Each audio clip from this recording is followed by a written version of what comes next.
बिस्मिल्लाहिर्रहमानिर्रहीम, अस्सलाम वालेकुम, good morning and welcome to morning at home. मैं हूँ आपकी मेज़बान जुगन काज़िम और उम्मीद है कि आप सब ठीक से होंगे, खैरियत से होंगे, एक दूसरे का ख्याल रख रहे होंगे। व्यूअर्स, बचपन से सुनते आ रहे हैं कि खुशियाँ बांटने से बढ़ती हैं और गम बांटने से कम होते हैं। ये एक जेन्युइन रियलिटी है ज़िंदगी की। हम सब किसी न किसी मुश्किल वक्त से गुज़रते हैं, हम सब की ज़िंदगी में अच्छे वक्त भी आते हैं और हर स्टेज पे हमें अपनों की सपोर्ट और मोहब्बत की ज़रूरत होती है। लेकिन आजकल के ज़माने में जहाँ पे इतनी अफरा तफरी है, लोग इतने मसरूफ़ हैं कि अपने घर वालों को सलाम दुआ करने का हमें मौका नहीं मिलता। तो ऐसे ज़माने में गम क्या कम करेंगे हम लोगों के और खुशियाँ कौन सी हम बांटेंगे, ये एक बड़ा मेजर पॉइंट है। व्यूअर्स, छोटे होते थे हमेशा मैं देखती थी कि मेरी नानी हमेशा हमसायों में, इर्द गिर्द के लोग, फैमिली, रिलेटिव, सबका बहुत ख्याल करती थी। उनकी प्रायोरिटी होती थी कि अगर कोई किसी प्रॉब्लम में है, किसी इशू में है, तो सबसे पहले जाके उनकी तकलीफ़ कम करने के लिए जो भी ऑप्शंस हैं जाके उनके साथ वक्त गुजारना, अगर किसी प्रॉब्लम में है उनको हेल्प आउट कर देना। और जब खुशी का मौका होता था तो वो उसी तरह बढ़ चढ़ के हिस्सा लेती थी। और किसी की शादी है, किसी के बच्चे का कीका है, जो भी चीज़ है, तो हमेशा सारे उनको कहते थे कि आप अपना सारा टाइम लोगों के ऊपर ही लगा देती हैं। तो ये वाला जो मुहावरा है कि ये जो स्टेटमेंट है कि खुशियाँ बांटने से बढ़ती हैं और गम भी बांटने से कम हो जाते हैं, यानी कि आपस में मिलजुल के इंसान बड़े से बड़े प्रॉब्लम्स को रिजॉल्व कर सकता है, बड़ी से बड़ी तकलीफ़ से अपने आप को और दूसरों को निकाल सकता है। तो नानो हमेशा यही बात कहती थी। अब समझ आती है इस बात की, क्योंकि व्यूअर सिंपल सी बात है, अपने आप को जब उस पोजीशन में डालें जिसमें दूसरा है तो तभी इंसान को एहसास होता है कि उसका मतलब क्या है। अगर हम गम की बात करें, अगर किसी की फैमिली में कोई डेथ हो गई है, कोई किसी की नौकरी चली गई है, कोई किसी तकलीफ़ में है, कोई खुदा न खास्ता बीमारी आ गई है, तो क्या होता है, घर वाले, फैमिली वाले सब पैनिक में चले जाते हैं। अब ऐसे में अगर कोई भला इंसान आपका साथ दे दे या आपकी सपोर्ट कर दे तो बीमारी, तकलीफ़, जो भी इशू होता है वो बहुत बेहतर, बड़े आसान अंदाज में निकल जाता है। मैं अपनी ज़िंदगी के आपको व्यूअर्स 2 एग्जांपल देना चाहूँगी। किसी की क्या बात करूँ, जब मेरे अब्बू की डेथ हुई मैं 21 साल की थी और मुझे याद है कि उस वक्त मैं कनाडा में थी, खबर मिली, भागती दौड़ती पाकिस्तान पहुँची, जो भी हुआ। जब 1-2 दिन गुजरे, आते ही तो ऑब्वियसली इंसान शॉक में होता है, आपको समझ नहीं आ रही होती कि आप क्या करें क्या ना करें। 1-2 दिन जब गुजरे तो बहुत ज़्यादा एक डिप्रेशन और एक गम का आलम था, जहाँ पे ना सोने को दिल चाहता था, सोए हुए हो तो जागने को दिल नहीं चाहता था, ना कुछ खाने को दिल। उस ज़माने में मुझे याद है मेरे को 15 किलो, में वैसे ही बहुत पतली थी और मेरा कुछ 15 किलो वज़न कम हो गया। अच्छा, मेरे इर्द गिर्द मेरे फ्रेंड्स और फैमिली वगैरह देख रहे थे कि यार ये बहुत डिप्रेशन में जा रही है और ये कुछ ज़िंदगी की तरफ वापस नहीं आ रही। मेरी बेस्ट फ्रेंड सनम, मेरी बेस्ट फ्रेंड मशल, मेहरबानो, ये सारे जो मेरे कज़न्स हैं, इन्होंने मुझे फिर इस डिप्रेशन से निकाला। सुबह सुबह पहुंच जाते थे, कहते थे चलो उठो उठो उठो उठो उठो। अब्बू की डेथ अक्टूबर में हुई, मौसम ज़रा बेहतर था, उठो उठो उठो, चलो वॉक पे चलते हैं, चलो आओ वॉक पे चले। मैं डिप्रेशन में ना उठने का दिल ज़बरदस्ती उठा के ले जाते थे। अच्छा, किसी दिन चाइनीज़ खाना घर पे किसी ने बनाया या कहीं से ऑर्डर किया, घर ले आए और साथ बैठ के चल आ खाना खाएं। जो भी था व्यूअर्स, 4-6 लम्हे के लिए, 1-2 घंटे के लिए कम से कम वो जो डिप्रेशन थी, वो जो दुख था, वो कुछ कम हो जाता था या मैं भूल जाती थी कुछ लम्हों के लिए। सो बात ये है कि नो डाउट एक दूसरे के साथ टाइम गुजार के, एक दूसरे के साथ चलो सुख दुख करके, थोड़ी बातचीत करके इंसान का दिल हल्का हो जाता है। अब इसका ऑपोजिट एग्जांपल देती हूँ। जब तमगा इम्तियाज़ मेरा अनाउंस हुआ, एक बहुत बड़ा ऑनर था, एक्साइटेड ज़रूर थी, लेकिन सच्ची बात है आपको समझ नहीं आती कि कितनी बड़ी बात है जब तक आपको लोग और इर्द गिर्द के लोग नहीं कहते। अनाउंस हुआ, इनिशियली लोगों ने मुबारक दी, बात ख़त्म हो गई। जिस दिन 23 मार्च को मिला मुझे, घर के रास्ते में थी। अच्छा, जब मैं गई वहाँ पे तो मेरी सिस्टर इन लॉ भी साथ थी, मेरी बहन भी साथ थी, फिर उसके अलावा मेरे हस्बैंड, मेरे बेटे गाड़ी में वेट कर, मतलब सारे वहाँ मेरे साथ गए, राइट। जबकि हर बंदा अंदर नहीं जाके बैठ सकता था, लेकिन सारे गए कि हम बाहर वेट कर लेंगे, लेकिन हमने मुबारकी देनी है और मतलब हमने देखना है पहने हुए जो मेडल है। अच्छा, ये बात हो गई। अच्छा, जब हम लोग घर के रास्ते में थे, अभी हम घर पहुंचे नहीं और मुझे पहले ही पता चल गया कि घर पे भी एक पूरा तमाशा लगा हुआ है। सारे फ्रेंड्स, फैमिली, सारे मुबारक। किसी ने घर पे कोई चाय रखी, किसी ने डिनर रखा और वो बड़ा ही हल्ले। और मैं आपको एक बात बताऊं, इतना ज़्यादा लोगों का प्यार और मोहब्बत देख के मुझे और ज़्यादा एहसास हुआ कि ये कितनी बड़ी बात थी। सो व्यूअर्स, खुशी डेफिनेटली बढ़ती है आपस में शेयर करके, और उसी तरह गम भी आपका कम होता है अगर कोई मुखलिस, कोई साथ देने वाला, कोई प्यार करने वाला एक इंसान भी साथ हो। और अगर मेरी तरह आप इतने खुशकिस्मत हैं कि सुख दुख में साथ देने वाले, चाहे काम के कॉलीग्स हों, चाहे घर के फैमिली मेम्बर्स हों, चाहे जनरली फ्रेंड्स एंड फैमिली हों, तो फिर आपको अल्लाह का बहुत शुक्र अदा करना चाहिए। मैंने पिछले दिनों ये बात किसी को समझाई, और ये मैं अक्सर कहती हूँ ये बात, कि मेरा सबसे बड़ा असासा, मेरा सबसे बड़ा एसेट मेरे ताल्लुक़ हैं, मेरी वो रिलेशनशिप्स हैं जो बनी हैं वक्त के साथ, मीडिया में भी और बचपन से लेके अभी तक दोस्त, फैमिली, फ्रेंड्स वगैरह के साथ। सबसे बड़ा एसेट तो यही है। अरबों खरबों में आप बैठ जाएं, लेकिन किसी के साथ आप बात नहीं कर सकते, किसी के साथ शेयर नहीं कर सकते, किसी के साथ एंजॉय नहीं कर सकते। इससे तो हज़ार गुना बेहतर यह है कि बंदा किसी ठेले पे जाके अपनी बेस्ट फ्रेंड के साथ गोलगप्पे खा ले। ऐसे अरबों खरबों का बंदे ने क्या करना जिसको आप एंजॉय ही नहीं कर सकते, जिसमें आपके अपने नहीं शामिल। इस चीज़ का बेसिक प्रेमिस जो आज मैं आपसे बात करना चाह रही थी व्यूअर्स, वो यही है कि देखें, आजकल की इतनी मसरूफ़ दुनिया और ज़िंदगी में अपने आप को इतना मसरूफ़ ना कर दें कि आप अपनों को अपने से दूर कर दें। ये एक बड़ा इम्पॉर्टेंट एलिमेंट है। अपने बहुत अहम होते हैं, चाहे वो काम के कॉलीग्स हों, चाहे वो आपके फैमिली मेम्बर्स हों, चाहे वो लोग हों जिनके साथ आप रहते हैं, चाहे कोई भी इंसान हो, हस्बैंड हो, वाइफ हो, व्हाटएवर। या आपके वो इतने खूबसूरत और करीबी ताल्लुक़ होते हैं जिनको हमें लेट को नहीं करना चाहिए जस्ट बिकॉज हम पैसे कमाना चाहते हैं, या हम बिज़ी बहुत हैं, या अब हम ऐसे लोगों के साथ घूम रहे हैं जो उनसे ज़्यादा हाई फाई हैं। याद रखना व्यूअर्स, भाई बहन, माँ बाप, बचपन के दोस्त, औलाद, हस्बैंड वाइफ, यही साथ देते हैं। बाकी सारे आने जाने वाले लोग होते हैं, और उनमें से भी अगर 2-4 जेन्युइन अच्छे लोग मिल जाएं तो उनको लेट को नहीं करना। आइए किचन की तरफ बढ़ते हैं। मेरी प्यारी सी सहेली, जेन्युइन सुख दुख की साथी, हम दोनों ने बड़े सुख और दुख एक ही सिचुएशन में झेले थे। तो हमारे साथ शेफ आमना इलियास हैं। अस्सलाम वालेकुम। वालेकुम अस्सलाम। कैसी हो? अल्हम्दुलिल्लाह, मैं ठीक, आप कैसी हैं? बिल्कुल ठीक। आमना, ये बताओ कि हम जो आज बात कर रहे हैं, कि मैं जब सोच रही थी तो हज़ारों मोमेंट्स हैं माइंड में आ जाते हैं, की मोमेंट्स Exactly. बहुत ज़्यादा बढ़ गई जी जी, क्योंकि बिल्कुल। अपने साथ थे। ऐसा ही। भाई आपकी बर्थडे हो, हर बंदा खुश होता है कि यार मेरी सालगिरह आ रही है, राइट? बिल्कुल ऐसे और ही। बर्थडे पे कोई एक इंसान भी ना विश करे, खुद ही सैड फील होने लग जाता है। वो और खुशी का मौका डिप्रेशन का रीजन बिल्कुल, बन वो जाता ही है। अपने हैं जो खुशी आपको अच्छा फील करवा देते हैं उसी मौके पे। एक बड़ी अच्छी, मैं इसी में बात पढ़ रही थी कि जो आपके करीबी लोग होते हैं, आपके इर्द गिर्द जो होते हैं, उस पर अगर किसी पे कोई आजमाइश है ना, तो वो उसकी नहीं, आपकी भी आजमाइश है। वो सिर्फ उसके लिए नहीं है कि उसका बुरा वक्त है, उसमें आप क्या करते हैं, आप इसके लिए भी आंसरेबल हैं। मैंने सारी ज़िंदगी ये बात अपनी फ्रेंड्स को कही है कि यार at the end of the day असल मेरिट हमारा वहाँ पे नहीं शो होता कि ओ लंच पे जा रहे हैं तो मैं भी आ गई, डिनर पे जा रहे हैं तो मैं भी आ गई। जेन्युइन जब बंदा फंसा होता है ना, हाँ जी। जब कोई नहीं हाथ पकड़ा रहा होता और आप हाथ पकड़ाते हैं, दोस्त तो फिर वो है, यार तो वो बिल्कुल है। वही है उस और अगर वक्त में। 50 लोग भी साथ खड़े हुए सपोर्ट के लिए तो आप 51 नंबर बनेंगे। Exactly. आपने साथ जरूर देना है। कोई है कोई नहीं है, डजंट मैटर। और ये बात मैंने अब सीखी है कि गमी और खुशी दोनों में साथ देना है। दोनों मैं पहले ये कहती थी कि यार खुशी के मौकों की खैर है, उसमें तो सारे ही आते हैं, जी, जी, जी। लेकिन खुशी के मौके पे भी जो लोग आपका साथ देते हैं ना, आपको याद रहता है। और आपको होता है कि अच्छा वो नहीं, अभी आप सब आ जाएंगे, आपकी बेस्ट फ्रेंड नहीं आएगी, आपको मजा ही नहीं आएगा, आपको भैया वो नहीं आई, जब तक वो नहीं आएगी मैं कैसे केक कट कर लूँ। एक ऑब्वियसली हर किसी की अपनी जगह है, चाहे वो खुशी का मौका है, चाहे वो दुख का है, जब तक आप किसी अपने से बांट नहीं लेते, आपके दिल को करार ही नहीं आता हर मौके पे। तो ये वाकई एक ब्लेसिंग है। जैसे मेरे दिल को करार नहीं आता जब तक मैं आपको कम से कम हफ्ते में 1 से 2 बना बिल्कुल दूं। बिल्कुल ऐसे रूह को सुकून। एक बात बताओ व्यूअर्स, एक अजीब सी कनेक्शन होती है। अब आमना और मेरी बिल्कुल जान पहचान नहीं थी शो से जी, पहले। जी, जी। We didn't even know each ऐसे अदर। ही। वो अपनी जिंदगी में बिजी, में अपनी। हमने इस शो में साथ काम करना शुरू किया, 1-2 और जगह हमें इंटरेक्ट करने का हुआ। हमें एक दूसरे से कोई फायदा नहीं है ना, वो मुझे कोई काम दे सकती है ना मैं उसे कुछ दे सकती हूँ। ऐसे ही। सिंपल सी बात यह है कि एक दिल का ताल्लुक बन गया। मैं एक तो जगह पे बहुत बुरी फंसी हुई थी, बहुत सिवियरली अपसेट हुई हुई थी। इस लड़की ने मेरा साथ दिया जबकि इसने खुद भी मारे जाना था, लेकिन ये मेरे साथ खड़ी रही। अब ये चीज़ मुझे व्यूअर्स कभी ज़िंदगी में नहीं भूलेगी। यही तो चीज़ें होती हैं जो मैटर करती हैं, और हमें ओन करना चाहिए।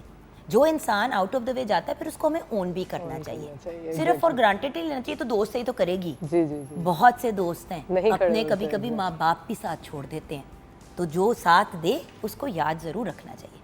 अच्छा, किचन में क्या बना रही हो? जी किचन का भी कुछ साथ दे दो। जी जी, किचन में आज हम चिकन शाशलिक बना रहे हैं ग्रेवी के साथ, और एक तो आपको पता है स्क्वीवर्स में बनता है, और लेकिन हम ग्रेवी के साथ बना रहे हैं क्योंकि साथ हम सर्व करेंगे फ्राइड राइस के साथ। तो इसकी मैं आपको इंग्रेडिएंट्स जो है यार एग फ्राइड राइस की कोई अच्छी रेसिपी प्लीज जी, बता जी, दो, बिल्कुल। क्योंकि हर बार मैं घर में एग फ्राइड राइस बनाती हूँ, उसमें बिरयानी का टेस्ट आ जाता है, पता नहीं क्या इशू है। बिल्कुल भी नहीं है, बिल्कुल डिफरेंट और बहुत ही इजी क्विक टिपिकल मुझे एग फ्राइड राइस की क्लासिक रेसिपी चाहिए। बिल्कुल मैं आपको बता देती हूँ, आप इसको फॉलो करेंगी एब्सोल्युटली अमेजिंग आपके राइस बनेंगे, बिल्कुल रेस्टोरेंट। कोई कहते हैं ऑमलेट फ्राई करके डाल दो, कोई कहता है बाद में क्या करना है। देखिए egg fried rice, egg fried आपको नाम से ही पता लग रहा है। सबसे पहले हमने एग को ही डालना है, बीटन एग लेंगे हम, उसको अच्छे से हमने उसको फ्राई कर लेना है, in other sense not in the shape of omelette, बिल्कुल भी नहीं, बिल्कुल छोटा छोटा। आपने देखा रेस्टोरेंट में भी हम लेते हैं तो वो जिस तरीके से होता है, अच्छे से हम उसको सौते कर लेते हैं, देन मैं उसको थोड़ा सा सेपरेट कर लेती हूँ, बिकॉज हमने वेजीज भी करनी होती है, तो वो फिर मुझे लगता है अंडा बिल्कुल वो हलाक हो जाता है, उसको आप थोड़ा सा निकाल लें। एंड देन फिर वेजिटेबल्स आप हम लोग कैरेट ले रहे हैं,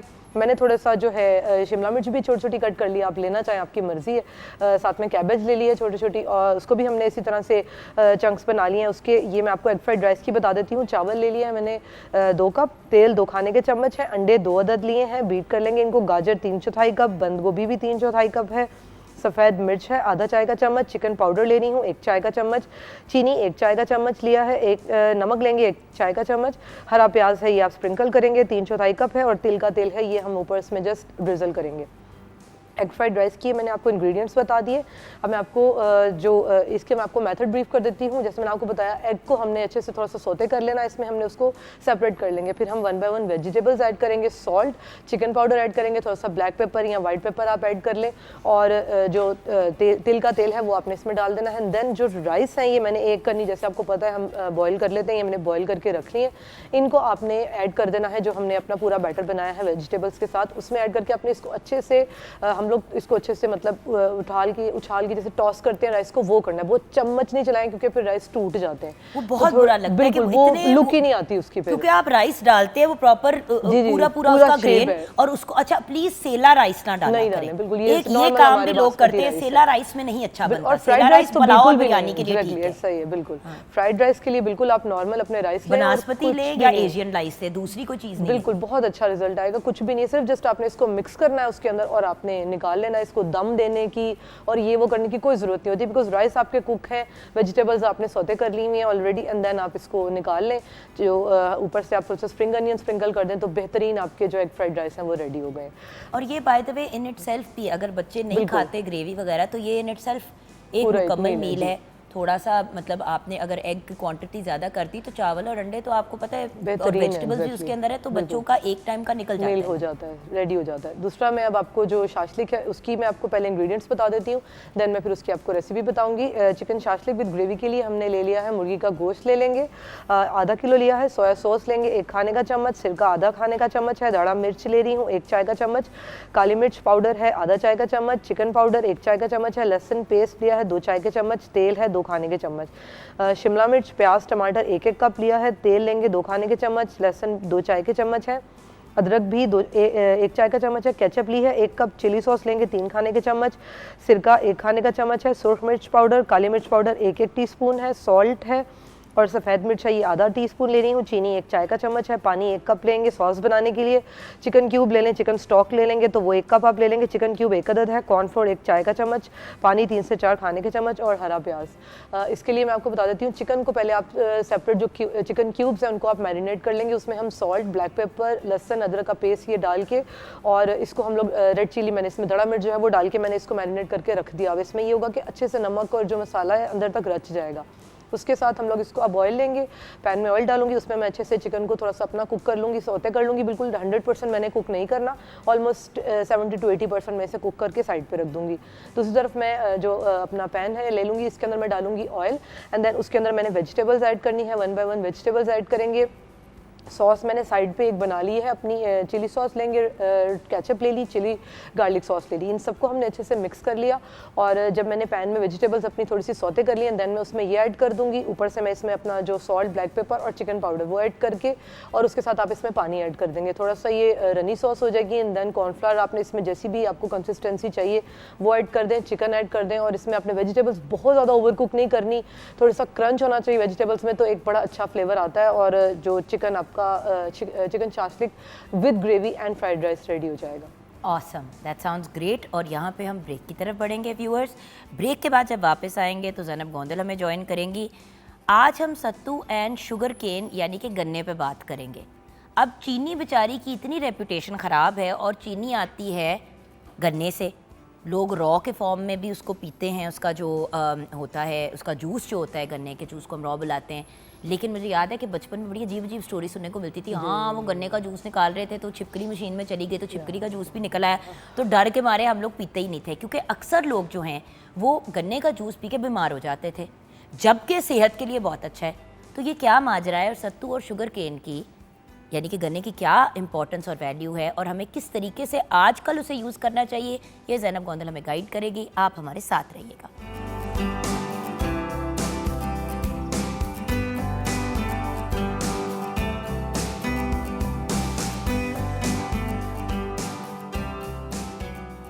welcome back from the break viewers. हमारे साथ हैं प्यारी सी मेरी लाडली सी ज़ैनब गोंदल।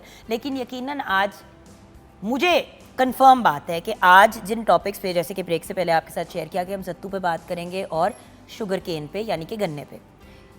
चीनी की तो ये वैसे ही जानी दुश्मन है। Obviously nutritionist, dietitian, food technologist हैं तो उनको तो पता ना कि सफ़ेद चीनी हमारा हाल क्या करती है। और ब्राउन शुगर को ये मानती नहीं है, क्योंकि कहती है कोई ब्राउन शुगर नहीं होती, सफ़ेद चीनी के ऊपर ही थोड़ा सा रंग चढ़ा देते हैं या उसको वाइट नहीं का बनाते तो वो ब्राउन को सर्व कर देते हैं और कहते हैं ये ज़्यादा हेल्दी ऑप्शन है। अस्सलाम वालेकुम। वालेकुम अस्सलाम। अब ये ना कहना कि गन्ना भी उतना ही बुरा है जितनी चीनी है। बिल्कुल नहीं, गन्ना तो बहुत अच्छा है। गन्ने के बहुत सारे न्यूट्रिशनल बेनिफिट्स हैं जिसको हम डिस्कस कर सकते हैं, अपनी लाइफ में ऐड ऑन कर सकते हैं। गन्ने का सबसे ज़्यादा देखें, हमें लगता है कि शायद शुगर बुरी है इसीलिए गन्ना भी बुरा है, क्योंकि गन्ने से चीनी बनती है। लेकिन हम ये भूल जाते हैं कि जो एक दरमियान में प्रोसेस है गन्ने से चीनी बनने का, उसमें सारे न्यूट्रिशनल कंटेंट वहीं पे ही वेस्ट कर दिए जाते हैं और आगे सिर्फ एक रिफाइंड शुगर जो है उसको पास ऑन किया जाता है। अब अगर गन्ने की हम बात करें, सबसे पहले गन्ने में जो मौजूद हमारे पास न्यूट्रिएंट्स हैं वो हमारे जितने भी आयरन लॉस है बॉडी का, जितनी भी आपके नमकियात ख़त्म होते हैं जिस्म से, ये उसको भरपूर पूरा करता है। यरकान के जितने भी मरीज़ होते हैं हम उनको सबसे पहले जो है ये गन्ने का जूस इंट्रोड्यूस कराते हैं कि आप इसको लें। आपके जो और गन्ने के जूस के अंदर साथ छिपकली का जूस भी गया हो तो अल्लाह माफ़ करे, आप तो छोटे हो, राइट। बट सुना है कभी आपने ये वाली स्टोरी? आई रिमेंबर कि जब मैं कनेड में पढ़ती थी 1900 में, तो मुझे आज भी याद है कि हम लोग ना उस ज़माने में कहते थे यार चलो जूस पीने चले, तो हम लिबर्टी मार्केट जाते थे जूस पीने के लिए। तो एक दिन किसी ने कहा कि चलो आज ना जाके ना हम, क्योंकि इतना दूर नहीं था, करीब ही था, तो हम निकल पड़ते थे। किसी एक गरीब के पास गाड़ी होती थी तो वो हम सबको अंदर 15 लड़कियों को घुसा के, 15 लोग एक गाड़ी में ना बैठे, 4 से 5 की जितनी जगह है उतनी बैठे और सीट बेल्ट के साथ बैठे। ये पहले डिस्क्लेमर मैं दे दूं, लेकिन बचपन में बंदा स्टूपिड हरकतें करता है। तो एनीवे गाड़ी में बैठे, घुस के निकल गए। अच्छा, तो एक दिन सबने कहा गन्ने का जूस पीते, गन्ने का जूस पीते हैं। लो जी, एक लड़की ने एकदम से कहा हाय नहीं नहीं नहीं तौबा करो, हमारी अम्मी के जानने वाले, एक तो हमेशा जानने वाले होते हैं ना जिनके साथ ये वाकयात होते हैं, अम्मी के जानने वालों ने इस तरह गन्ने का जूस पिया, वो बहुत बीमार हो गए। जब चेक किया तो पता चला कि उसने छिपकली का भी जूस साथ में पी लिया। अब डॉक्टर को कैसे पता चला कि छिपकली का जूस पिया उसने? ट्रू, ये एक मैन मेड, उसमें तो रात को कॉकरोच भी घूम रहे होते हैं, तो जब वो गन्ने का जूस पहले 2-4 लोगों का निकालते हैं तो वो भी अच्छा। लेकिन एक बात है, कितनी सफाई सुथराई से गन्ने का जूस निकाला जाता है ये बहुत मैटर करता है। यस, क्योंकि देखो गन्ने का जो बाकी का हिस्सा होता है वो आप नहीं खा सकते। That's true. आप हम जब आते हैं या चूस के उसको खाते हैं तो वो भी आपको पता है कि उसका जो फाइबर है वो खाने वाली चीज़ ही नहीं है। बिल्कुल नहीं है, वो सिर्फ आपने उसके जो जूस है उसी को ही कंज्यूम करना है। लेकिन खाने के लिए भी वो उतना ही हेल्दी है जिन लोगों के क्योंकि जो थोड़े कमज़ोर हैं। यस, दांतों की हेल्थ के लिए बहुत अच्छा है। और जिन लोगों के दांत ख़राब हो रहे होते हैं, जिन बच्चों में हम टूथ डिकेज देखते हैं बहुत ज़्यादा ख़राब हो रहे होते हैं, अगर आप उनको गन्ने का जूस भी पिलाना शुरू कर देते हैं तो ये उसके लिए भी बड़ा हेल्दी होता है और आपके दांतों के इनेमल को बहुत अच्छा प्रोटेक्ट करता है। आप गन्ने का जूस ठीक है किसी ऐसी जगह से पिएं जहाँ पे आप देखें कि अगर आपने रोड साइड से पीना है, मैं ये उसकी बात कर रही हूँ कि सबसे पहले ये देखें कि वहाँ पे मिट्टी कम से कम पड़ रही हो उस मशीन पे और सारी पे। दूसरा, सफाई का ख्याल। तीसरी चीज़, जिसमें आपने पीना है वो बर्तन प्लीज़ अपना लेकर जाएं, चाहे वो आप कोई मग ले लें, कोई ग्लास ले लें, कोई बॉटल ले लें, उसमें आप उसको डलवा कर जो है वो पिएं, क्योंकि ये हमारी बॉडी में जाकर जितनी। यार जूसर से भी तो इसका जूस निकल सकता है कि नहीं? जूसर से एज सच मेरा नहीं ख्याल हम निकल लोग सकता पता है क्या करते थे, हम लोग घर में जो प्रॉपर देखिए हाँ। प्रॉपर जूसर, ये नहीं कि वो बिल्कुल ही हल्का सा हाँ, प्लास्टिक उससे का, तो वो टूट वो तो जाएगा। सेब का भी नहीं निकालेगा जूस, लेकिन अगर आप गन्ने को जूसर के थ्रू भी डालें तो आपको अच्छा जूस मिल जाता है। तो Yes. पॉसिबल अगर है तो गंडेरियाँ ले आएं या गन्ने को ही लेके हाँ। उसको छील के उसको उसके पीसेस कट करके उसके अंदर डाल दें। ऑब्वियसली पूरा का पूरा डालेंगे तो वो इश्यूज देगा, बट उसको छोटे पीसेस में कट करके डालें तो घर पे मैं तो यही रेकमेंड करती हूँ। जैनब आप अभी यंग हो, मुझे पता है ना कि मुझे टाइफाइड 3 दफ़ा हो चुका है। हाँ, एक दफ़ा टाइफाइड हुआ, ख़त्म हुआ, उसके बाद क्योंकि मैंने उसको प्रॉपर इलाज नहीं कराया वो बिगड़ गया, तो वो जो एक डबल वाला जो होता है टाइफाइड वो बहुत हुआ। पेनफुल है। अच्छा, फिर उसके बाद एक दफ़ा फिर बड़े सालों बाद मुझे टाइफाइड हुआ, और हमेशा मुझे बीमार मैं तब भी हुई हूँ जब मैंने बाहर की कोई गंदी चीज़ खाई है। Hygiene इसीलिए तो हम सबसे सेट पे ही important खाना है। बनाना सिखा देते हैं, हर चीज़ यहीं पे बता देते हैं। गारंटी तो नहीं है ना, ट्रू। जो वो चीज़ें धुलती शुलती हैं, जो मशीनरी वगैरह होती है उसमें पता नहीं कब का जंग भी लगा होता है कभी कभी। बिल्कुल ऐसे ही है, बिल्कुल ऐसे ही है। लेकिन अगर आपने घर पर बनाया है तो उसकी एक समर्स में स्पेशली अगर आप उसको इंक्लूड कर रहे होते हो तो आप उसमें थोड़ा सा पुदीना डालें, थोड़ा सा काला नमक और बर्फ़ के साथ आप उसको ब्लेंड करके अपने बच्चों को दें, खुद भी पिएं, तो आपको जो गर्मी का मौसम है आप इससे बहुत हद तक खुद को वैसे ही प्रिवेंट कर सकते हो, क्योर कर सकते हो। अच्छा, इसमें है क्या ऐसा? इसमें मौजूद सबसे ज़्यादा तो वाटर कंटेंट है ऑफ कोर्स, उसके बाद थोड़ा सा इसमें मसला ये है कि इसका कैलोरी कंटेंट बहुत ज़्यादा होता है। ऑब्वियसली इसमें से चीनी बनती है, इसी में से शक्कर बनती है, तो चीनी का कंटेंट तो होगा तो है। जिन लोगों ने वेट लॉस करना है वो ज़रा कोशिश करें कि इस साइड पे ना लें, क्योंकि इसका जो एक ग्लास है जिसमें हम 250 ml की बात करें उसमें तकरीबन 170 to 190 कैलोरीज के दरमियान होती हैं। इतनी ज्यादा तो नहीं है। एक लेकिन बंदे ने एक अगर 1000 गिलास कैलोरी में- दिन के लेनी है, हाँ। एक बंदे ने देखिए कोई भी इंसान 500 कैलोरी पे तो जिंदा रह नहीं सकता। Of course. 1200 कैलोरी तो होती है दिन की, Yes. 1200 से 1500। लेकिन हम किसी भी रेस्टोरेंट के मील की अगर बात करें, बर्गर, फ्राइज और जो हम साथ वो कोला Soft drink कोई लेती भी हैं। ड्रिंक ले रहे हैं, वो तकरीबन आपकी 850 कैलोरीज एक मील बन जाती है। हम इसको ये समझ नहीं रहे होते लेकिन वो बहुत हाई इन कैलोरीज चला जाता है। तो अगर हमने ऊपर से इस तरह के शुगरी कंटेंट भी लिए हैं तो वो ज़रा मसला ख़राब हो जाता है। अब हम लोग शुगर केन जो है वो बिल्कुल जो शुगर पेशेंट्स होते हैं हम उनको यूज़ करने ही नहीं देते कि भाई इसमें बहुत ज़्यादा चीनी है।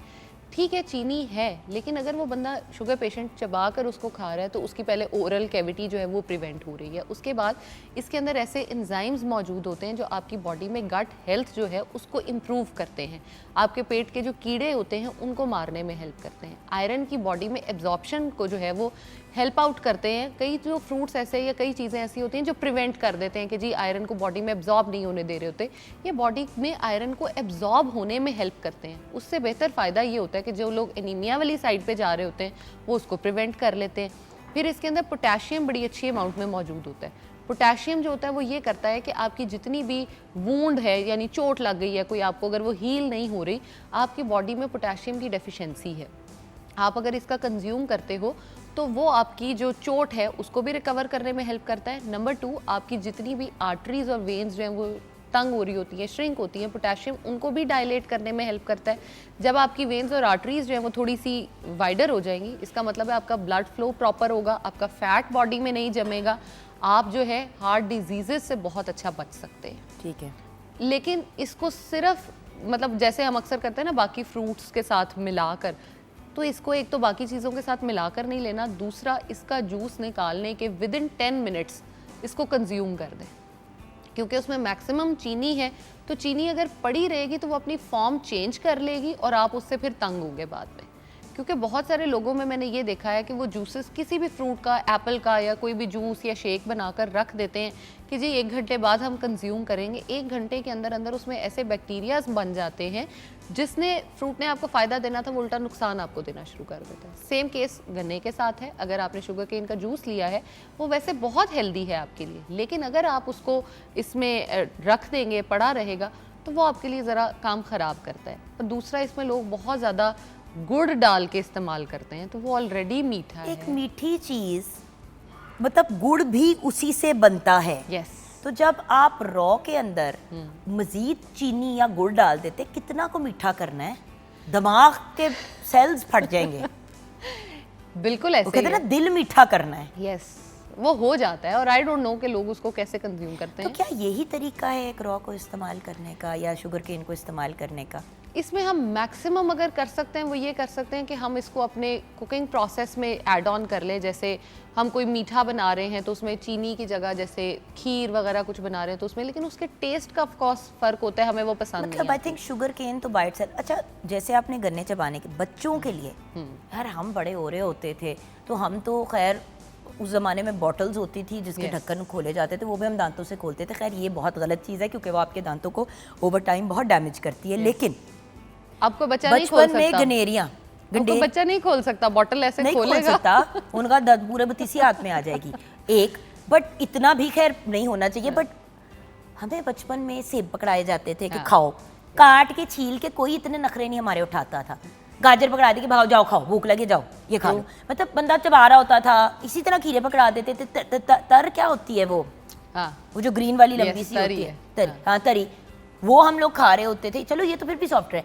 गन्ने तो हम कभी गांव वगैरह जाते थे या लाहौर में भी हाँ। स्पेशली कटी हुई गंडेरियां घर आती थी, उनको अच्छे से वॉश करके सब बच्चों को एक एक बोल पकड़ा दिया जाता था उस, और खाने के बाद हम एक दूसरे के बोलों से छीन रहे होते थे। बिल्कुल। जो स्लो बच्चा होता था उसके हमेशा हम बाकी खा ज़्यादा खा जाते। जाते। तो ये तो हमारा बचपन था। यस, आज का बच्चा क्या करता है? सेहत थी, चिप्स का पैकेट।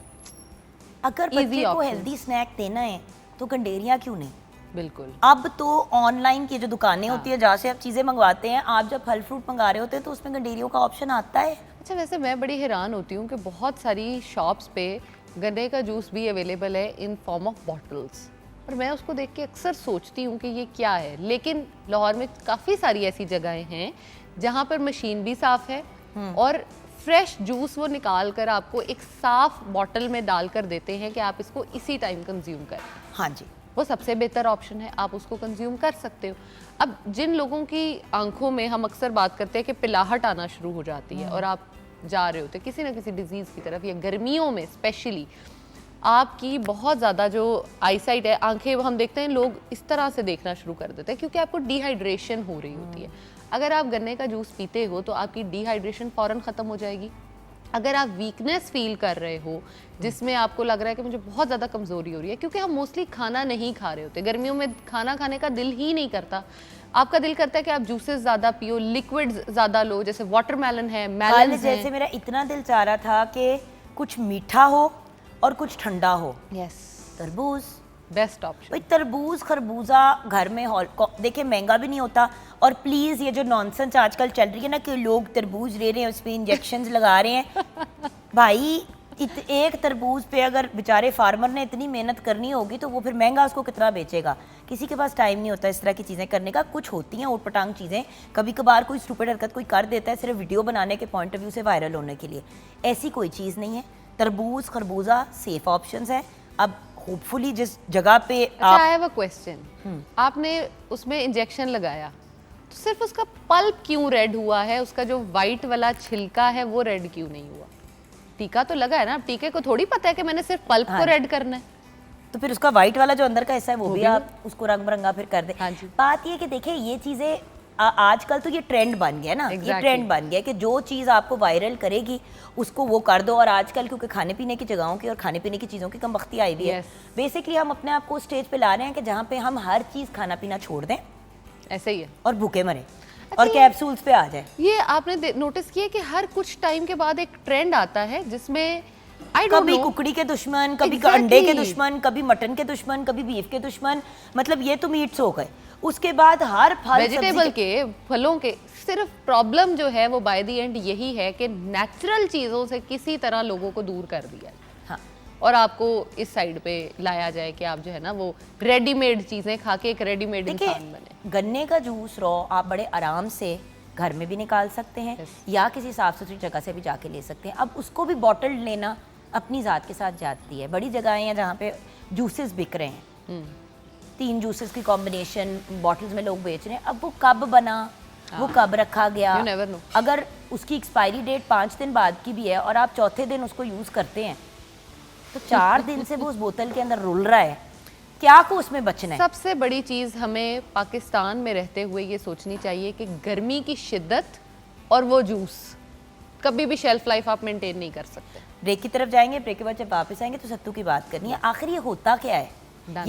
ये क्या चीज़ है, ये किधर से उगता है, इसकी क्या बैक स्टोरी है और ये हमारी सेहत के लिए क्यों इतना अच्छा है। आजकल हर बंदा वीडियोस भी बना रहे हैं, रील्स भी बना रहे हैं, हर बंदा बात भी कर रहा है, आपने भी अपने सोशल मीडिया पे बात की है, तो इसके बेनिफिट्स क्या हैं ये जानेंगे ब्रेक के बाद।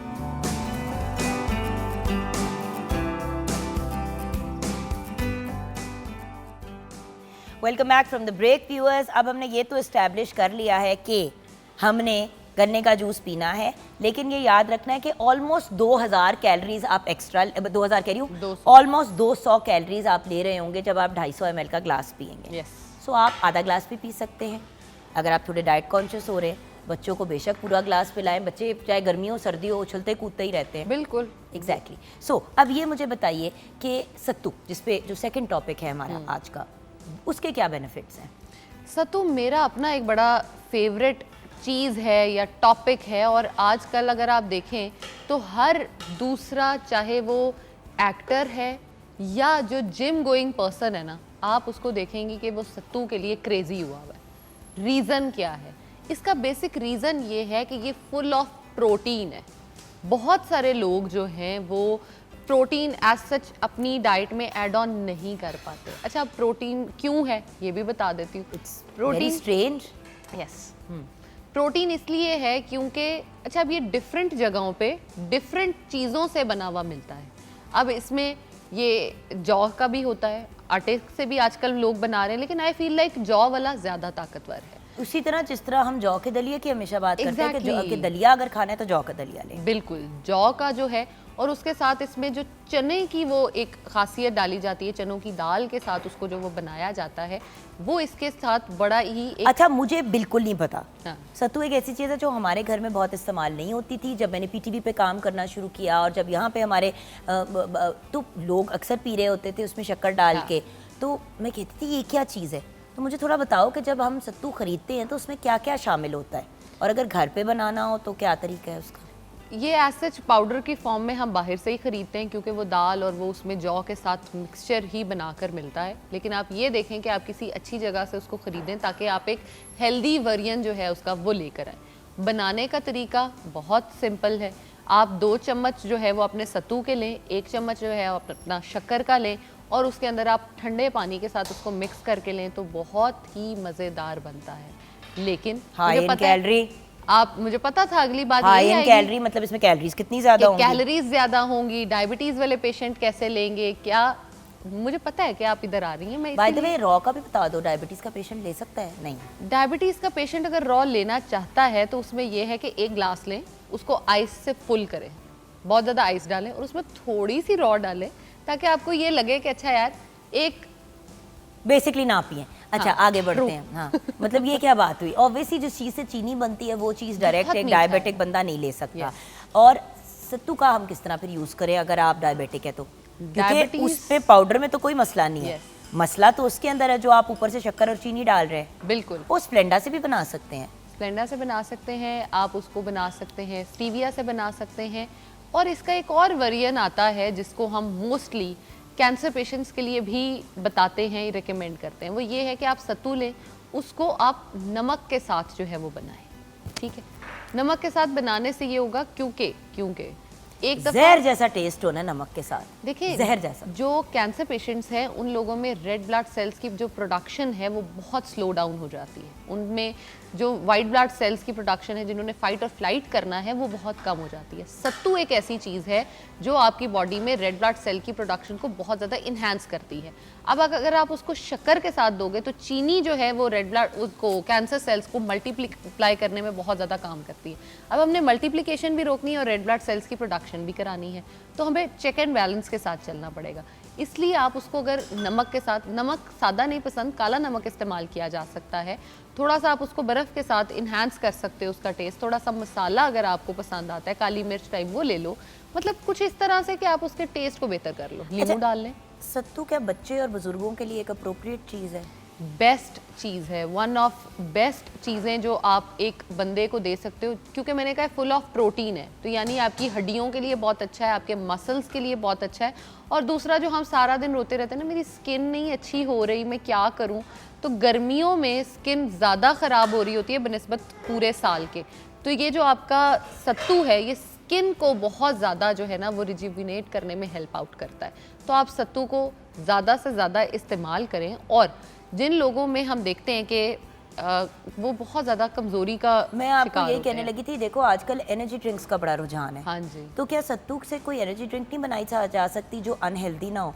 क्योंकि एनर्जी ड्रिंक्स आपके गुर्दों पे और आपके जिगर पे बहुत असर तबाह डालते हैं। कर देती हैं। एनर्जी ड्रिंक दोनों ही हम डिस्कस करें, शुगर केन गन्ने का जूस बेस्ट एनर्जी ड्रिंक है, दूसरी जो सत्तू की हम बात करें सत्तू एक बेस्ट एनर्जी तो ड्रिंक है। सत्तू को अगर रॉ में डाल दें तो सत्तू को चीनी के रॉ में साथ? डाल के बिल्कुल लिया जा सकता है, थोड़ा सा जो नींबू डाल आपने लिया जाए। चीनी जो आपने वो देखे, हाँ, शक्कर की जगह अच्छा आप- लीमू भी लोग डालते हैं, मैं ये भी पूछना चाह रही थी, सत्तू में लीमू डालें तो ठीक है? यस, लीमू डाला जा सकता है, उसके टेस्ट को हम बेसिक इन्हांस कर सकते हैं। अब दोनों का जो कॉम्बिनेशन है वो आपकी बॉडी उसको डाइजेस्ट कर लेती है, इसलिए आप सत्तू का कॉम्बिनेशन लेमन के साथ बिल्कुल कर सकते हैं। और अगर रॉ को अंदर ऐड कर लें तो ये तो आप समझे सोने पे सुहागा हो जाएगा कि आपके सारे जो बेनिफिट्स हैं वो इकट्ठे आ जाएंगे। लेकिन गर्मियों में ही क्यों यूज करते हैं, सर्दियों में कोई नहीं यूज करता इसको?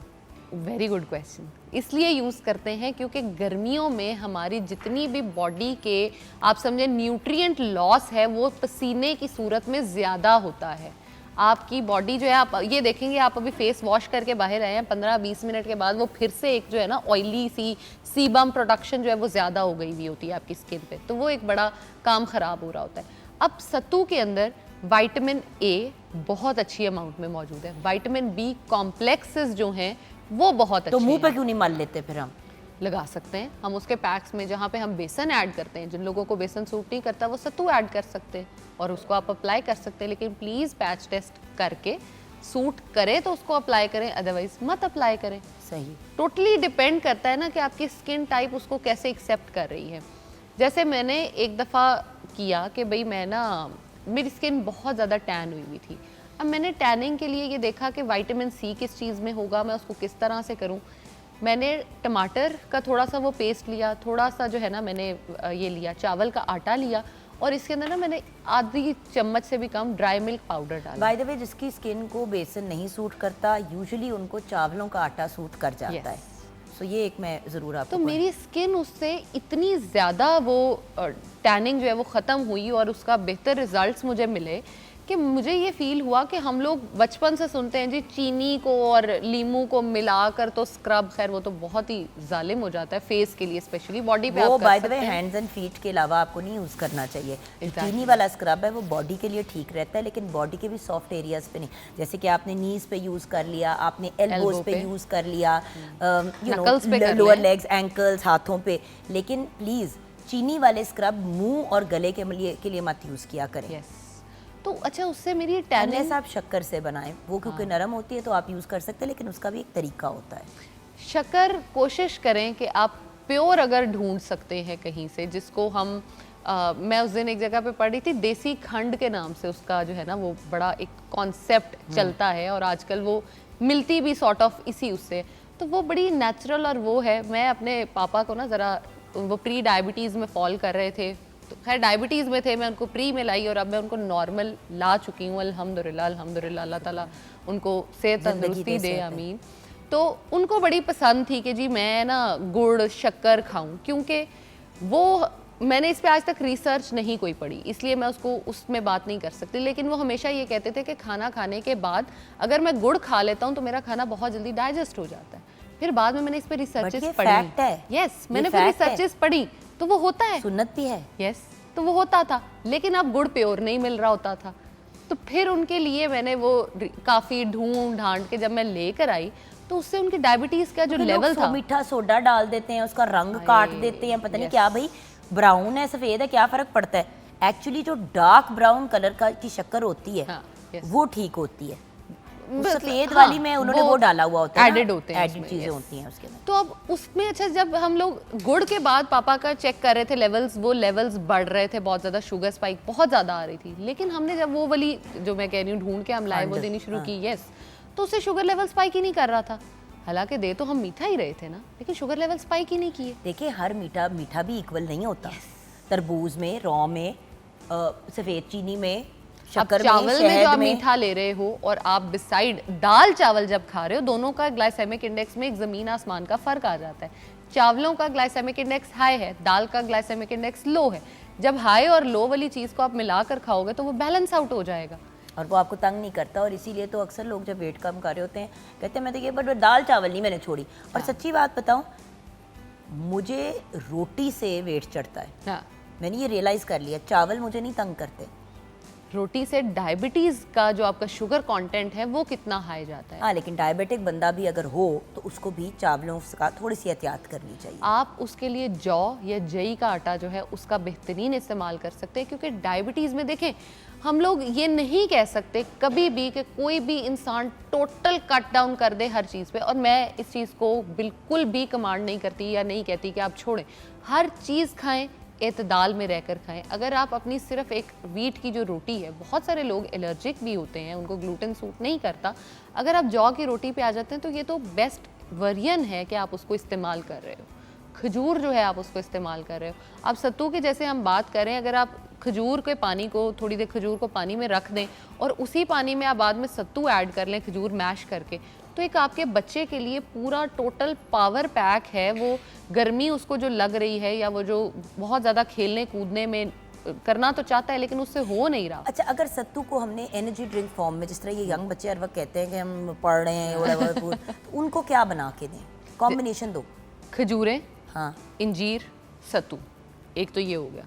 दूसरा हम ये कर सकते हैं कि जैसे मैंने पहले कहा हाई इन प्रोटीन है, हम गर्मियों में जितने भी नट्स आप यूज़ करवा रहे हैं बच्चे को, बादाम है फॉर एग्जांपल, उनको सोक कर दें थोड़ी देर, उसके बाद आप उसको ग्राइंड करके उसकी पेस्ट बना लें। डेली की हाफ चम्मच जो है आप वो सत्तू के साथ मिक्स करके अपने बच्चे को पिला दें, बेस्ट फॉर्म हो जाएगी उसकी। और मैंने ये नोटिस किया है कि जो नट्स आप शहद के अंदर स्टोर कर देते हैं उनकी एनर्जी दूसरे सादे नट्स से बहुत ज़्यादा हो जाती है। इसीलिए तो आपने देखे कि बड़ी दफ़ा अब पहले शहद की बोतल सिर्फ मिलती थी, अब शहद की बोतल के अंदर नट्स का एक लेयर लगा हुआ होता है। मज़े की बात आपको बताऊं, जितने भी हमारे ये पिरामिड्स हैं, जब इनको खोला गया है तो उसके अंदर बड़े बड़े ड्रम्स हैं जो भरे हुए हैं नट्स और शहद के। और शहद एक वो वाहिद चीज़ है, जितना पुराना उतना आपकी सेहत के लिए फ़ायदेमंद।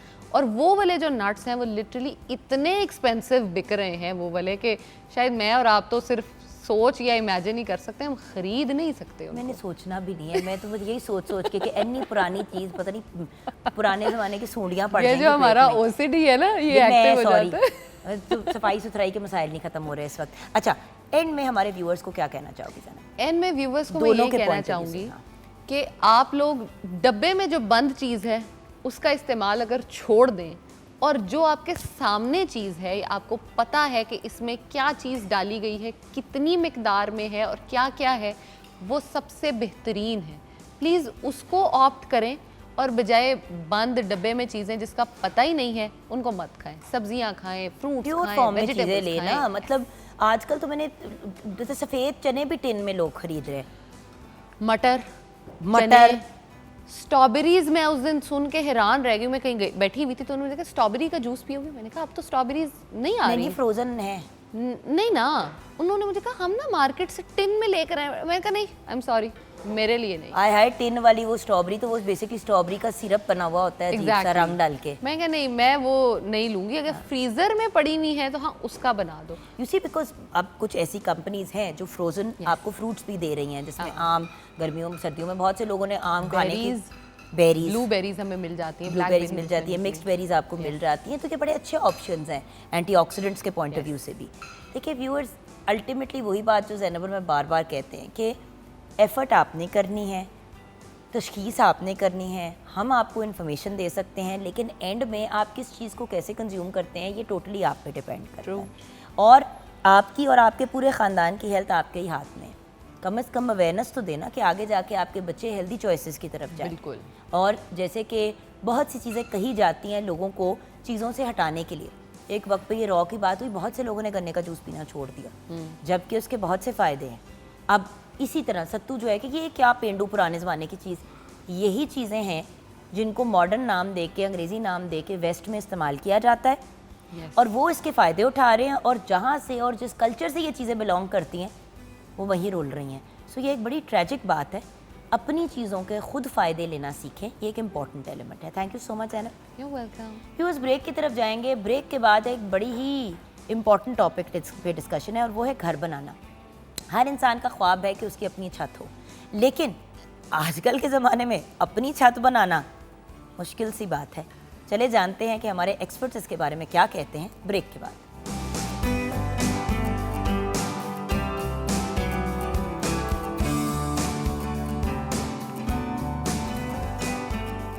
Welcome back from the break viewers. Break के बाद हमें ज्वाइन किया एक बहुत ही ब्रिलियंट पैनल ने। हमने सोचा कि अगर घर बनाने की बात करनी है तो घर बनाना क्या एग्जिस्टिंग घर को ही सीधा करना मुश्किल हुआ है आजकल, तो बनाना तो बहुत दूर की बात है। बट हमारे साथ जो एक्सपर्ट्स हैं उनका कहना है कि ये इम्पॉसिबल बात नहीं है इवन आजकल की इकोनॉमी में। तो हमने सोचा कि प्रॉपर्टी की दुनिया से भी किसी को बुला लेते हैं। ज़मीन भी तो ख़रीदनी होती है ना, सबसे पहले तो वहाँ पे मामला शुरू होता है। फिर आर्किटेक्ट से भी बात करते हैं। बहुत से लोग कॉन्ट्रैक्टर्स का इस्तेमाल करते हैं, लेकिन मैंने ज़्यादातर उनको रोते ही देखा है उसके बाद, बिकॉज कॉन्ट्रैक्टर अपना काम बहुत अच्छा करते हैं लेकिन आर्किटेक्ट से बेहतर नहीं कर सकते, क्योंकि कॉन्ट्रैक्टर बिल्डिंग करता है आर्किटेक्ट की इंस्ट्रक्शन पे। अगर वो खुद जाएगा उस मामले में तो वहाँ पे भी इश्यूज़ आते हैं। एंड देन इंटीरियर, ये तीनों चीज़ें अगर आप 3 अच्छे लोगों का इंतखाब कर लें तो घर आपका अच्छे वक्तों में सुकून से बन जाता है, लेकिन आजकल के वक्तों में मुश्किल लग रहा है। तो आइए पहले उन एक्सपर्ट से मिलते हैं जो मेरी इस स्टेटमेंट को गलत प्रूव करने के लिए आए हैं। सबसे पहले हमारे साथ यासिर ग्रेवाल हैं। आप प्रॉपर्टी कंसल्टेंट हैं, 12 साल से प्रॉपर्टी डीलिंग का आपका एक्सपीरियंस है। अस्सलाम वालेकुम। वालेकुम सलाम। अच्छा, यासिर भाई के साथ हमें मुतीउल्लाह ने ज्वाइन किया है। मुती भाई जो हैं वो आर्किटेक्ट हैं। अस्सलाम वालेकुम। अच्छा, मती नाम सुना था, इस मुतीउल हक। मुतीउल हक, यस। सो इसका मतलब क्या है भाई? मुती वर्ड है हुजूर पाक सल्लल्लाहु अलैहि वसल्लम के नामों में से, उल हक अल्लाह में से, तो अल्लाह का फरमाबरदार। Beautiful name. It's a beautiful name and different. Then of course we have Amal Sheikh with us, Qureshi with us. हमारे साथ पहले भी हमारे शो का हिस्सा बन चुकी हैं। It's a pleasure having her on the program again. Interior designer है, 14 साल से इंटीरियर डिज़ाइनिंग का एक्सपीरियंस। Correct. ठीक है, Good to be here. तो यहाँ से शुरू करते हैं जहाँ पे मामला हमारा ख़राब होता है। बंदा कहता है यार घर बनाना है, घर बनाना है, घर बनाना है। घर वाले कह ले पहले ज़मीन तो खरीद ले। बिल्कुल ऐसे ही। आजकल बंदा ज़मीन क्या खरीदे? ज़मीन देखें, इसके डिफरेंट आस्पेक्ट। देखिए, हवा में तो घर नहीं बन सकता, शेख चिली का प्लान हो सकता है। हम लोग वैसे हवा में भी घर बना देते हैं। हाँ जी, वो एक सेपरेट प्रॉब्लम है। जी। लेकिन अगर घर बनाने की बात करें, बिल्कुल। सबसे पहले प्रॉपर्टी की बात आती है। ऐसे और ही। आजकल जो बात हर बंदा कह रहा है, एक ज़माना होता था जब बायर्स मार्केट होती थी, सेलर्स मार्केट या सेलर्स मार्केट होती थी। अजय तो ना बायर दी मार्केट है ना सेलर दी मार्केट है। वो डिपेंड करता है एक्चुअली आपके टोटल इकोनॉमी पे कि कैसी चल रही है। वैसे आजकल बायर मार्केट है, आपकी प्राइसेस नीचे आई हुई हैं प्रॉपर्टी की वो तो ओवरऑल। आई नहीं है, लेकिन बेचारे बायर की जेब में भी तो कुछ नहीं है ना, क्योंकि उसके अपने हालात भी बायर tight के हैं। पास पैसा ज़रूर है, लेकिन अभी डेफिनेटली लोगों ने स्टॉप की हुई है बाइंग फॉर सम रीजंस। उस वजह से अभी तक कोई सच प्रॉपर्टी के अंदर हमें ये लग रहा है कि चीज़ें नहीं हो रही हैं, लेकिन इन्वेस्टमेंट ज़रूर हो रही है। लेकिन नॉर्मली जो एक कंज्यूमर, जिस तरह कस्टमर जिसने घर बनाना है, उसके लिए थोड़ा सा इन्वेस्टमेंट या उसके लिए घर लेना मुश्किल है, प्लॉट लेना थोड़ा सा। उस पॉइंट ऑफ व्यू से आप बिल्कुल सही कह रहे हैं। तो आजकल के ज़माने में फिर बंदा घर कैसे बनाए? उसकी 2-3 चीज़ें हैं जी उसके अंदर। एक, जिस तरह कई मतलब मैं कह रही हूँ हमें कुछ जुगाड़ बता दें। आप समझ रहे हैं? क्योंकि देखिए जी, जी। अब लोगों की हर बंदे का ख्वाब होता है ऐसे कि अपना ऐसे ही, घर होना चाहिए, बिल्कुल अपना ऐसे ही। घर, हमारा घर। बिल्कुल ऐसी, वो तो उसकी, रेंट वाला तो नहीं हो सकता ना। बिल्कुल ऐसी है। देखें, उसकी 2-3 उसके अंदर ऑप्शंस हैं हमारे पास जो हम अपने क्लाइंट को बताते हैं। एक ऑप्शन तो ये है, डिपेंडिंग ऑन कि आपके पास कितने पैसे हैं, आप कितना खर्च कर सकते हैं। उसमें कुछ इंस्टॉलमेंट प्लान्स भी आ जाते हैं। कुछ सोसाइटीज़ ऐसी हैं जिनमें आपको इंस्टॉलमेंट पे भी घर प्लॉट मिल जाता है। लेकिन अगेन यहाँ से जी, प्रॉपर्टी के पॉइंट ऑफ व्यू से अगर बात करें तो बहुत से ऐसे केसेस सामने आते हैं जहाँ पे किसी सोसाइटी में इन्वेस्टमेंट प्लान का ही हिस्सा कोई बना जी, जी, और फिर मतलब या तो वो सोसाइटी एग्जिस्ट ही नहीं करती थी, ऐसी है। या वो इतनी डिले पे चली गई कि उन्होंने सोचा 3 साल तक हम पैसे जमा करेंगे, तब तक प्रॉपर्टी हाथ में आ बिल्कुल जाएगी। ऐसी है। 12 साल निकल गए, वो ज़मीन ही नहीं उनके हाथ आई। ऐसी है। ये भी तो हो रहा है ना। अच्छा, अब इसके अंदर जो क्राइटेरिया बना हुआ है सोसाइटीज़ का और फिर जो इन्वॉल्वमेंट है हमारी गवर्नमेंट की, उसके अंदर अगर थोड़ी सी बेहतरी आए तो डेफिनेटली प्लॉट लेना बहुत मुश्किल काम नहीं है। इसके अंदर काफ़ी चीज़ें हो सकती हैं। इसके अंदर डिफरेंट तरीके से हम क्लाइंट को बताते हैं कि आप लेट से आपके पास कोई चीज़ ऐसी पड़ी हुई है, कोई कमोडिटी ऐसी है जिसके अगेंस्ट हम आपको ज़मीन दे सकते हैं। ये वाली चीज़ भी आजकल की जा रही है, क्योंकि टाइम टू टाइम ये चीज़ें चेंज होती हैं। जैसे जैसे टाइम जैसे कि आपके गाँव के अंदर आपके पास काफ़ी ज़मीन है, 2-4 एकड़ है, वो आपके किसी फ़ायदे के नहीं है। बिल्कुल। क्योंकि आप कह रहे हैं ना तो हमने वहाँ कुछ उगाना है, ना ही हमने कुछ और करना है, हिस्से में जितना आया आ गया।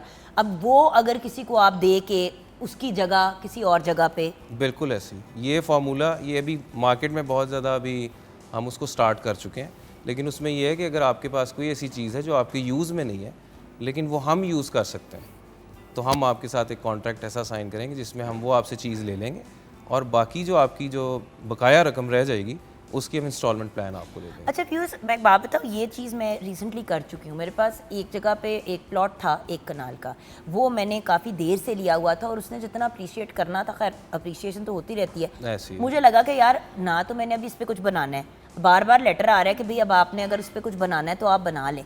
तो मैंने फिर पूछा इसी तरह, किसी भले मुझे शख्स मिले प्रॉपर्टी में, उनसे मैंने बात की, मैंने कहा देखें ये है मेरे पास, बच्चे तो माशाल्लाह 3 हैं, तो अगर 1 से 2 बन जाए तो फिर उन्होंने मुझे मशवरा दिया कि जी फ़लाँ जगह पे 1-1 कनाल की अभी फ़ाइलें हैं, आप ये हमारे पास एक बंदा है वो आपसे वो लेके अपनी आपको 2 फाइलें, उन्होंने अपना घर बनाना है, आपने तो इन्वेस्टमेंट करनी है, तो इस तरह करके कर लिया तो ये एक बड़ा अच्छा होता है जी। बट एक कोई चीज़ पहले बने तो ना, obviously to start with definitely मुश्किल। अच्छा अब आपके पास आती है, चले ज़मीन मिल गई, इनहेरिटेंस में मिल गई, कुछ हो गया, 5 मरले 8 मरले 3 मरले हाथ में आ गई।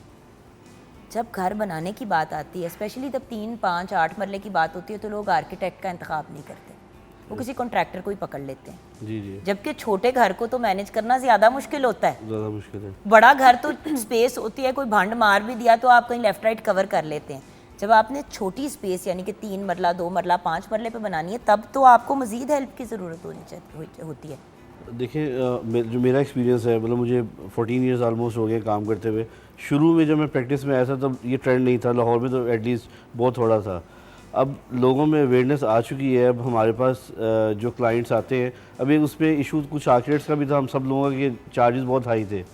हम लोगों ने फिर एक कम्युनिटी ने भी डिसाइड किया कि हम क्योंकि एक कम्युनिटी सर्विस दे रहे हैं, प्लस अपना ऑफिस भी हमने रन करना होता है, एक नॉमिनल से चार्जेस हम फिक्स कर लें कि हम लोग लेट से एक छोटा प्रोजेक्ट आया है उसको हम करें ज़रूर, उसको रिफ्यूज़ ना करें, लेकिन एक बड़े मुनासिब पैसों में करें कि क्लाइंट को भी ये ना लगे कि मैं इतने ज़्यादा पैसे इस पर क्यों दे रहा हूँ। तो अब लोगों में अवेयरनेस तो आ चुकी है, लेकिन उस पर उनको अंदाज़ा तब होता है। छोटा घर बनाए, बड़ा घर बनाए, अच्छा तो बनाए, अच्छा बने, मजबूत तो बनाए, ये ना हो कि अल्लाह ना करे ज़ल्ज़ला आए तो सारे घर के अंदर क्रैक्स आ जाए, फाउंडेशन की का बेड़ा गर्क हो जाए। इसमें ना हमारी बल्कि जब ये गवर्नमेंट्स हैं पिछले काफ़ी सालों से, ये नहीं कि किसी एक हर ईयर इम्प्रूवमेंट्स कर रही है, डेवलपमेंट अथॉरिटी इम्प्रूव कर रही है। अब उन्होंने बड़ी सख्ती कर दी है कि स्ट्रक्चर इंजीनियर्स जो हैं उनको कर दिया है, पाबंद कर दिया कि आपने विज़िट करना ही करना है। उनके एफिडेविट अटैच होता है, आर्किटेक्ट का एफिडेविट अटैच होता है, कॉन्ट्रैक्टर का होता है कि कोई मतलब हर बंदे की जिम्मेदारी है कि उस घर को पूरा करना है और ठीक तरीके से करना भाई है। पूरा घर बना हुआ होता है और किसी के पास अपनी इलेक्ट्रिकल का नक्शा नहीं होता और प्लम्बिंग का नक्शा नहीं होता। अब तो इस भाई पे पानी की आपके पाइप्स कहाँ जा रहे हैं? पहले वक्तों में पूरा का पूरा घर की हर दीवार को तोड़ा भरना जाता था एक लीक ढूंढने के लिए। अब ज़माना बदल गया है, आप बहुत पहले अगर इन चीज़ों को तरीके से करें तो एक जगह पे एक चीज़ पे इतना सा सुराख करके आप कोई मेजर इशू रिजॉल्व कर सकते हैं। अब देखिए, आपने इसका पॉइंट बड़ा अच्छा बोला था। घर असल में जो घर बेसिकली है वो आपके कल्चर से, आपके फैमिली सेटअप से डिज़ाइन होता है, जिसमें ऑब्वियसली इंटीरियर डिज़ाइनर का सबसे बड़ा रोल है कि एक मतलब पहले कॉन्सेप्ट था, एक नक्शा बन गया, फर्नीचर रख दिया। असल जो कॉन्सेप्ट होता है आपके इंटीरियर से बाहर घर डिज़ाइन होता है। इंटीरियर पहले बनता है आपका, आप सोचते हैं कि कहाँ मेरी प्लेसमेंट आएगी, विंडो कहाँ आएगी, देन उससे घर डिज़ाइन होना स्टार्ट होता है। तो अब उसमें सबसे बड़ा जो इस वक्त चल रहा है इशू हमारे क्लाइंट्स का, वो बेसिकली सब उम्रा करने के, हज करने के, बाहर ट्रैवल किया, उन्होंने होटल्स की पिक्चर उतारी होती है। अब वो चाहते हैं कि वो होटल्स की पिक्चर आपके घर में रेप्लिकेट हों। एक तो वो नॉन प्रैक्टिकल ऑब्वियसली होती है क्योंकि वो मेंटेन नहीं हो सकती। गए हैं आपने वहाँ पे आउटडोर कोई इस टाइप का सीन देखा तो वो ट्रॉपिकल क्लाइमेट है, इधर वही चीज़ें अगर आप अपने आउटडोर या इंडोर में करने की तो सब कुछ सड़ बुस जाएगा। बिल्कुल, इसमें सबसे बड़ा क्राइसिस क्या है? Maintenance, building maintenance. इस वक्त घर नया बनाना शायद आसान है, मेंटेन करना मुश्किल है इस वक्त। और आप देखेंगे लेट से आपने एक कनाल का घर बनाया है, उसमें आपको एक माली चाहिए, कामवाली चाहिए, ये सब मिला के 70-75,000 सिर्फ आपको इनके लिए चाहिए। और अब अगर आप देखें कि जितनी भी डेवलप्ड कंट्रीज़ हैं, दुबई, इवन कराची में समझता हूँ हमसे थोड़ा बेहतर डेवलप है मेंटल पॉइंट ऑफ व्यू से मैं अगर कहूँ तो, कि वो थोड़े ज़्यादा एडवांस है हमसे, तो वो लोग भी अपार्टमेंट बिल्डिंग्स में शिफ्ट हो चुके हुए हैं। हम लोग लाहौर वाले अभी इस पे अभी शिफ्ट नहीं हुए, लेकिन जब शिफ्ट होंगे तो शायद वो बेहतर सोल्यूशन होगा। ओ भाई, ये लोग वाला। तो बाहर के मुल्कों में, आई रिमेंबर इंग्लैंड में मेरी बेस्ट फ्रेंड सनम जब पढ़ रही थी लिंकन्स इन में, तो आई रिमेंबर जब मैं वहाँ गई उसके पास ठहरने के लिए, तो वो एक घर में रह रही थी। उस घर को की बेसमेंट थी, मेन था और 2 फ्लोर्स और बने थे। उन्होंने चारों को एक एक अपार्टमेंट बनाया हुआ था, अपार्टमेंट बन, बिल्कुल। जिसमें बाय द वे वो एक इंडियन फैमिली थी। उन्होंने अपने दामाद और अपनी बेटी, अपने बेटे और अपनी बहू को एक पूरा ऊपर पोर्शन दिया था, एक में खुद रहते थे और 2 फ्लोर्स उन्होंने रेंट किए हुए थे। अब लेट्स से ये 4 लोग हैं और 75,000 मेंटेनेंस कॉस्ट आज को डिवाइड करते हैं 4 पे। इसे अपार्टमेंट बिल्डिंग है, पर हेड कोई 1500-2000 टाइप आता है और सब लोग वहाँ रह रहे हैं। अब उसकी के पास कई सोसाइटीज़ आती हैं जहाँ अब आपने देखा अपार्टमेंट बिल्डिंग्स बन चुकी हैं। अपार्टमेंट बिल्डिंग जितनी भी अब इवन कई जगहों पे LDA के इलाकों में इन जगहों पे बन रही हैं, वो चल रही हैं। पहले लाहौर में नहीं बिकती थी, अब वो बिक रही हैं, क्योंकि लोग लैंड लेना बड़ा मुश्किल हो चुका है लोगों के लिए। तो जो लोग ले रहे हैं, लेट्स से एक बंदा इसकी 1 लाख रुपए सैलरी है, पहले हमारे पास 2014-15 में वो एक 5 मिनट का घर लेता, प्लॉट लेता था अपने पैसों से, बैंक से लोन लेता था, उस पर घर बनाता था और लोन 10-20 साल में उतारता था। अब जो सिचुएशन है वो बंदा कुछ भी कर ले, 1-1.5 लाख वाला बंदा ना प्लॉट ले सकता है, अब बंदा ना बैंक से लोन ले लीज लेता है, फिर लोन नहीं दे पाता, फिर वो नहीं घर दे जो है सकता। वो ऑब्वियसली बैंक सीज कर लेती है। जैसे 60 लाख में अगर एक 5 मिनट का घर बन रहा है, एक फॉर एग्जांपल एक मिनिमम बेस है 60 लाख को, अगर आप उसमें इंटरेस्ट ऐड करें तो उसको इंस्टॉलमेंट करें, 1 लाख वाला बंदा शायद उसकी 1.5 लाख तो शायद इंस्टॉलमेंट ही बन जाएगी उस बंदे की। अच्छा, ये तो जो वो नहीं कर होटल वाली सकेगा। आपने बात की ना, I want to come to your, but ये अक्सर आपके साथ भी होता होगा। Basically yes. अच्छा, कमरे का साइज है फॉर एग्जांपल जिस तरह हम लोग बैठे हो, इस साइज का कमरा है और आपको तस्वीर दिखाई जा रही है इससे 10 गुना बड़े साइज के कमरे की, और कहा जा रहा है बिल्कुल ऐसा कमरा बनाना है। Exactly. So then there are tricks to that. That's called client dealing. So basically आप सबसे पहले क्लाइंट को समझाते हैं, you sit with them, we sit with them.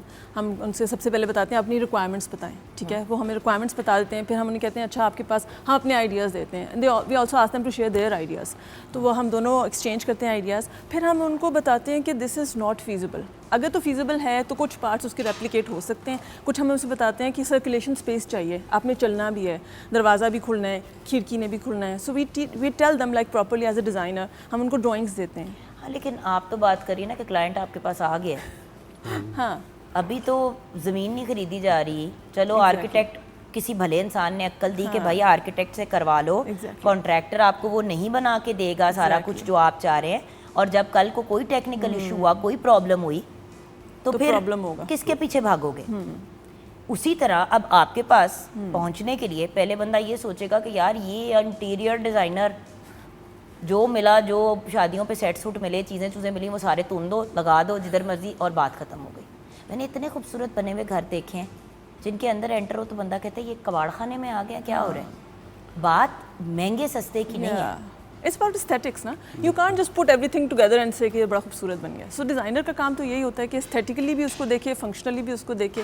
और आई थिंक हम बहुत ज़्यादा गाइड भी करते हैं अपने क्लाइंट्स को। जब वो कहते हैं ना कि सारी चीज़ें लगा दो, तो हम कहते हैं कि देखिए ये आपका घर अच्छा लगा, आपने हमें हायर ही इसलिए किया है क्योंकि हम डिज़ाइनर हैं, ठीक है। So trust us. ज़्यादातर हमें ट्रस्ट कर लेते हैं लोग, लेकिन कुछ नहीं करते। देन यू लाइक अच्छा ठीक है, फिर ये आपकी जिम्मेदारी पे होगा, हम आपको कर देते हैं if that's what you want. So I think designer का रोल यही होता है to sort of guide the client and also tell them functionality भी और aesthetics के point of view। अच्छा, और ये एक बड़ी इंपॉर्टेंट चीज़ है, क्योंकि बात ये कि व्यूअर्स देखें, अगर आपने इतनी मेहनत कर ली, किसी तरह आपने ज़मीन भी ख़रीद लिया, आपने उसको पे ऑफ कर लिया, आपने घर बना लिया, आर्किटेक्ट ने आपको गाइड किया, सारा कुछ कर लिया, उसके बाद जब एंड की वो कहते हैं ना हाथी निकल गया, दुम रह गई, तो फिर दुम की बारी आप। और by the way interior designer को किस स्टेज पे इन्वॉल्व करना चाहिए, ये भी एक बड़ा इंपॉर्टेंट सवाल है, क्योंकि घर जब बन रहा होता ये है कि बड़े लोग आर्किटेक्ट को ऑलरेडी फाउंडेशन डाल के इन्वॉल्व कर लेते हैं कि नींहें हमने डाल दी थी, हमने कहा अच्छा अब अगर आपने बेसमेंट बनानी थी तो उसकी नींहें फ़र्क हैं, तो यू सी ये बड़े प्रॉब्लम्स है। अच्छा, घर अब बनाना है किसी ने, आपके पास बंदा आता है, तो कौन सी चीज़ें हैं जो आप उसको गाइड करेंगे बिफोर आप उनको, मतलब किन चीज़ों को आपकी चेक लिस्ट पे क्या होना चाहिए एज अ कस्टमर? देखिए, एज ए कस्टमर लेट से कोई आता है तो सबसे पहले तो हम उससे पूछते हैं कि आपने जो घर या अपने जो प्लॉट लेना है हमारे से, वो उसका पर्पस क्या है। 3 किस्म के क्लाइंट आपके पास आते हैं, हमारे पास आते हैं। उन 3 किस्म के जो क्लाइंट्स हैं उनके अंदर जो एक होता है वो उसने सिर्फ जस्ट फॉर इन्वेस्टमेंट प्लॉट लेना होता है। एक क्लाइंट हमारे पास ऐसा आता है जो कि जिसने कि घर बनाना है लेकिन कुछ अरसे बाद बनाना है, और एक ऐसा आता है जिसको पोजेसन प्लॉट चाहिए, उसने कल से घर स्टार्ट करना है अपना। तीनों में फ़र्क है। जो पहला है तो उसको सबसे पहले तो आप क्लैरिटी के साथ आगे बढ़ें कि आपने करना क्या है। अब लेट से वो मुझे बताता है कि वो कहता है कि जी मैंने घर बनाना है, फिर हम उससे पूछते हैं कि आपने कितनी, आपके पास कितने इन्वेस्टमेंट के लिए, और कितनी देर बाद बनाना है, कितनी देर बाद बनाना, अगर बनाना भी है तो 6 महीने बाद बनाना है कि आपने 2 साल बाद, 2 साल बाद, उसमें भी आप लीवे ले सकते हैं। बिल्कुल। उसमें लीवरेज क्या है, उसके अंदर लीवरेज ये है कि लेट से अगर पोजेशन 6 महीने बाद आ रहा है तो उसकी प्राइस थोड़ी ज़्यादा होगी उस प्लॉट से जो 2 साल बाद पोजेशन आ रहा है, ठीक है जी।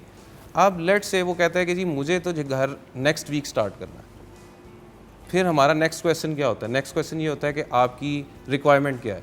हमारे पास डिफरेंट कस्टमर्स आते हैं। अब ये मैं सिर्फ ये बात करूँ एक नीश मार्केट की, ठीक है, उसके अंदर हर कस्टमर की अपनी एक डिमांड होती है। कोई कहता है मुझे नॉर्थ साइड ओपन चाहिए, कोई कहता है ईस्ट साइड ओपन चाहिए, फिर facing park, corner plot, 70 feet FIDE road, main की बैक का प्लॉट चाहिए, मेरी वालदा के घर नेक्स्ट गली में, मुझे इस गली में प्लॉट ढूंढ के दें। ये सारी मतलब ये सब चीज़ें होती हैं। अब जब हम बात करते हैं एक नॉर्मल क्लाइंट की, मिडिल क्लास सैलरीड पर्सन, उनका सिंपली क्वेश्चन ये होता है कि भाई सस्ता प्लॉट लेके दें, भाई हमारे बजट में कुछ मिल जाएगा, बजट में मिलेगा या नहीं मिलेगा। क्योंकि फिर देखिए अक्सर लोग आते हैं पैसे 5 मरले के लेके और कहते हैं हमें 10 मरले का, बिल्कुल। तो बात ये कि सबसे पहले तो इस चीज़ पे कन्विंस करना कि भाई अगर 5 नहीं चाहिए और 10 बहुत महंगा पड़ रहा है तो 8 का अगर हम ले लेते हैं और आपको कुछ इंस्टॉलमेंट प्लान कर देते हैं।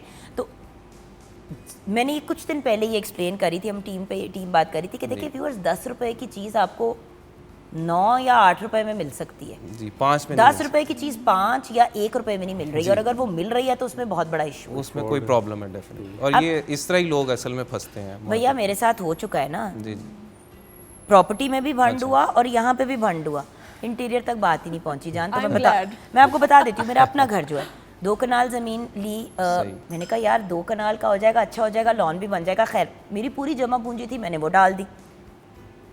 उन प्लॉट्स की क्लियरेंस कोई 8 साल पहले आई, सही, और फिर ऑब्वियसली 1.5-2 साल उसको बनाने में भी लगे। 6 साल पहले I moved into that house, ठीक है जी।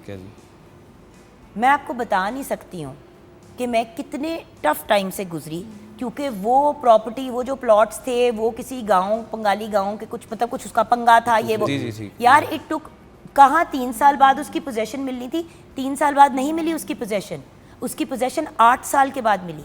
सही, ये हुआ। अच्छा जब घर बनाना था, क्योंकि ऑलरेडी इतना डिले हो गया, ये हो गया वो हो गया, जल्दी में थे, आर्किटेक्ट के डिलेज आ रहे थे, मेरे हस्बैंड को आइडिया है कि हम कॉन्ट्रैक्टर से बनवा लेते हैं। नक्शा बनवा लिया आर्किटेक्ट से और फिर बाकी सब कॉन्ट्रैक्टर से करवाया। सही। आज मेरे पास अपने घर का ना तो, और बाय द वे 3-4 दफ़ा घर को उखेड़ के वापस हमें ठीक करना पड़े ज़मीन को, और 15,000 स्क्वायर फीट का घर सीधा करना कोई आसान काम नहीं है। बिल्कुल ऐसे, बहुत मुश्किल काम। और वो इतनी बुरी तरह से बना हुआ है, कुछ चीज़ें उसकी मुझे नहीं पता कि पाइप्स कहाँ जा रहे हैं, मुझे नहीं पता कि मेरी इलेक्ट्रिकल वायरिंग कहाँ जा रही है।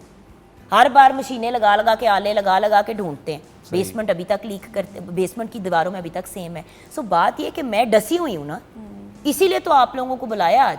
सही है कि मैं इस पूरे टफ टाइम से गुजर चुकी हूँ। और इंटीरियर का एक दफ़ा एक शख्स ने मेरे इंटीरियर को आके किया था सॉर्ट आउट, और इंटीरियर का वाहिद है जो मेरा एक्सपीरियंस, अच्छी बात है, जो अच्छा रहा। अच्छा, सही। बाकी दोनों चीज़ों में तो मैंने मार ही खाई। ये भी तो बात है ना कि ऑथेंटिक बंदा कैसे ढूंढे, ये ब्रेक के बाद मैंने आप लोगों से जानना है, ठीक है। आप ब्रेक के बाद जब वापस आएंगे तो एक्चुअल बंदा, हमें कैसे पता चलेगा कि प्रॉपर्टी वाला बंदा ठीक है, आर्किटेक्ट ठीक है, या फिर इंटीरियर वाली जो बंदी है या बंदा है वो ठीक बंदे हैं। ये आपने अब मुझे गाइडेंस देनी है। आपने एक बात तो बता दी ना कि डिफरेंट किस्म के लोग आपके पास आते हैं। अब मैंने आपसे ये जानना है, आपसे शुरू करूंगी बॉस, कि ब्रेक के बाद कि किस तरह जाने के बंदा ऑथेंटिक है, कि बंदा मारा ना जाए। बिल्कुल। इसीलिए तो लोग सोसाइटीज़ और दूसरी प्रॉपर्टीज से अब निकल आए और कहते हैं कि भाई स्टैंड अलोन प्लॉट ले लेंगे, किसी गाँव देहात में ले लेंगे, सोसाइटीज़ में नहीं जाना, क्योंकि वो महंगी भी बहुत होती हैं और बाद में आपके साथ हैंड हो जाता है। तो ऑथेंटिक बंदा किस तरह ढूंढे, ब्रेक के बाद।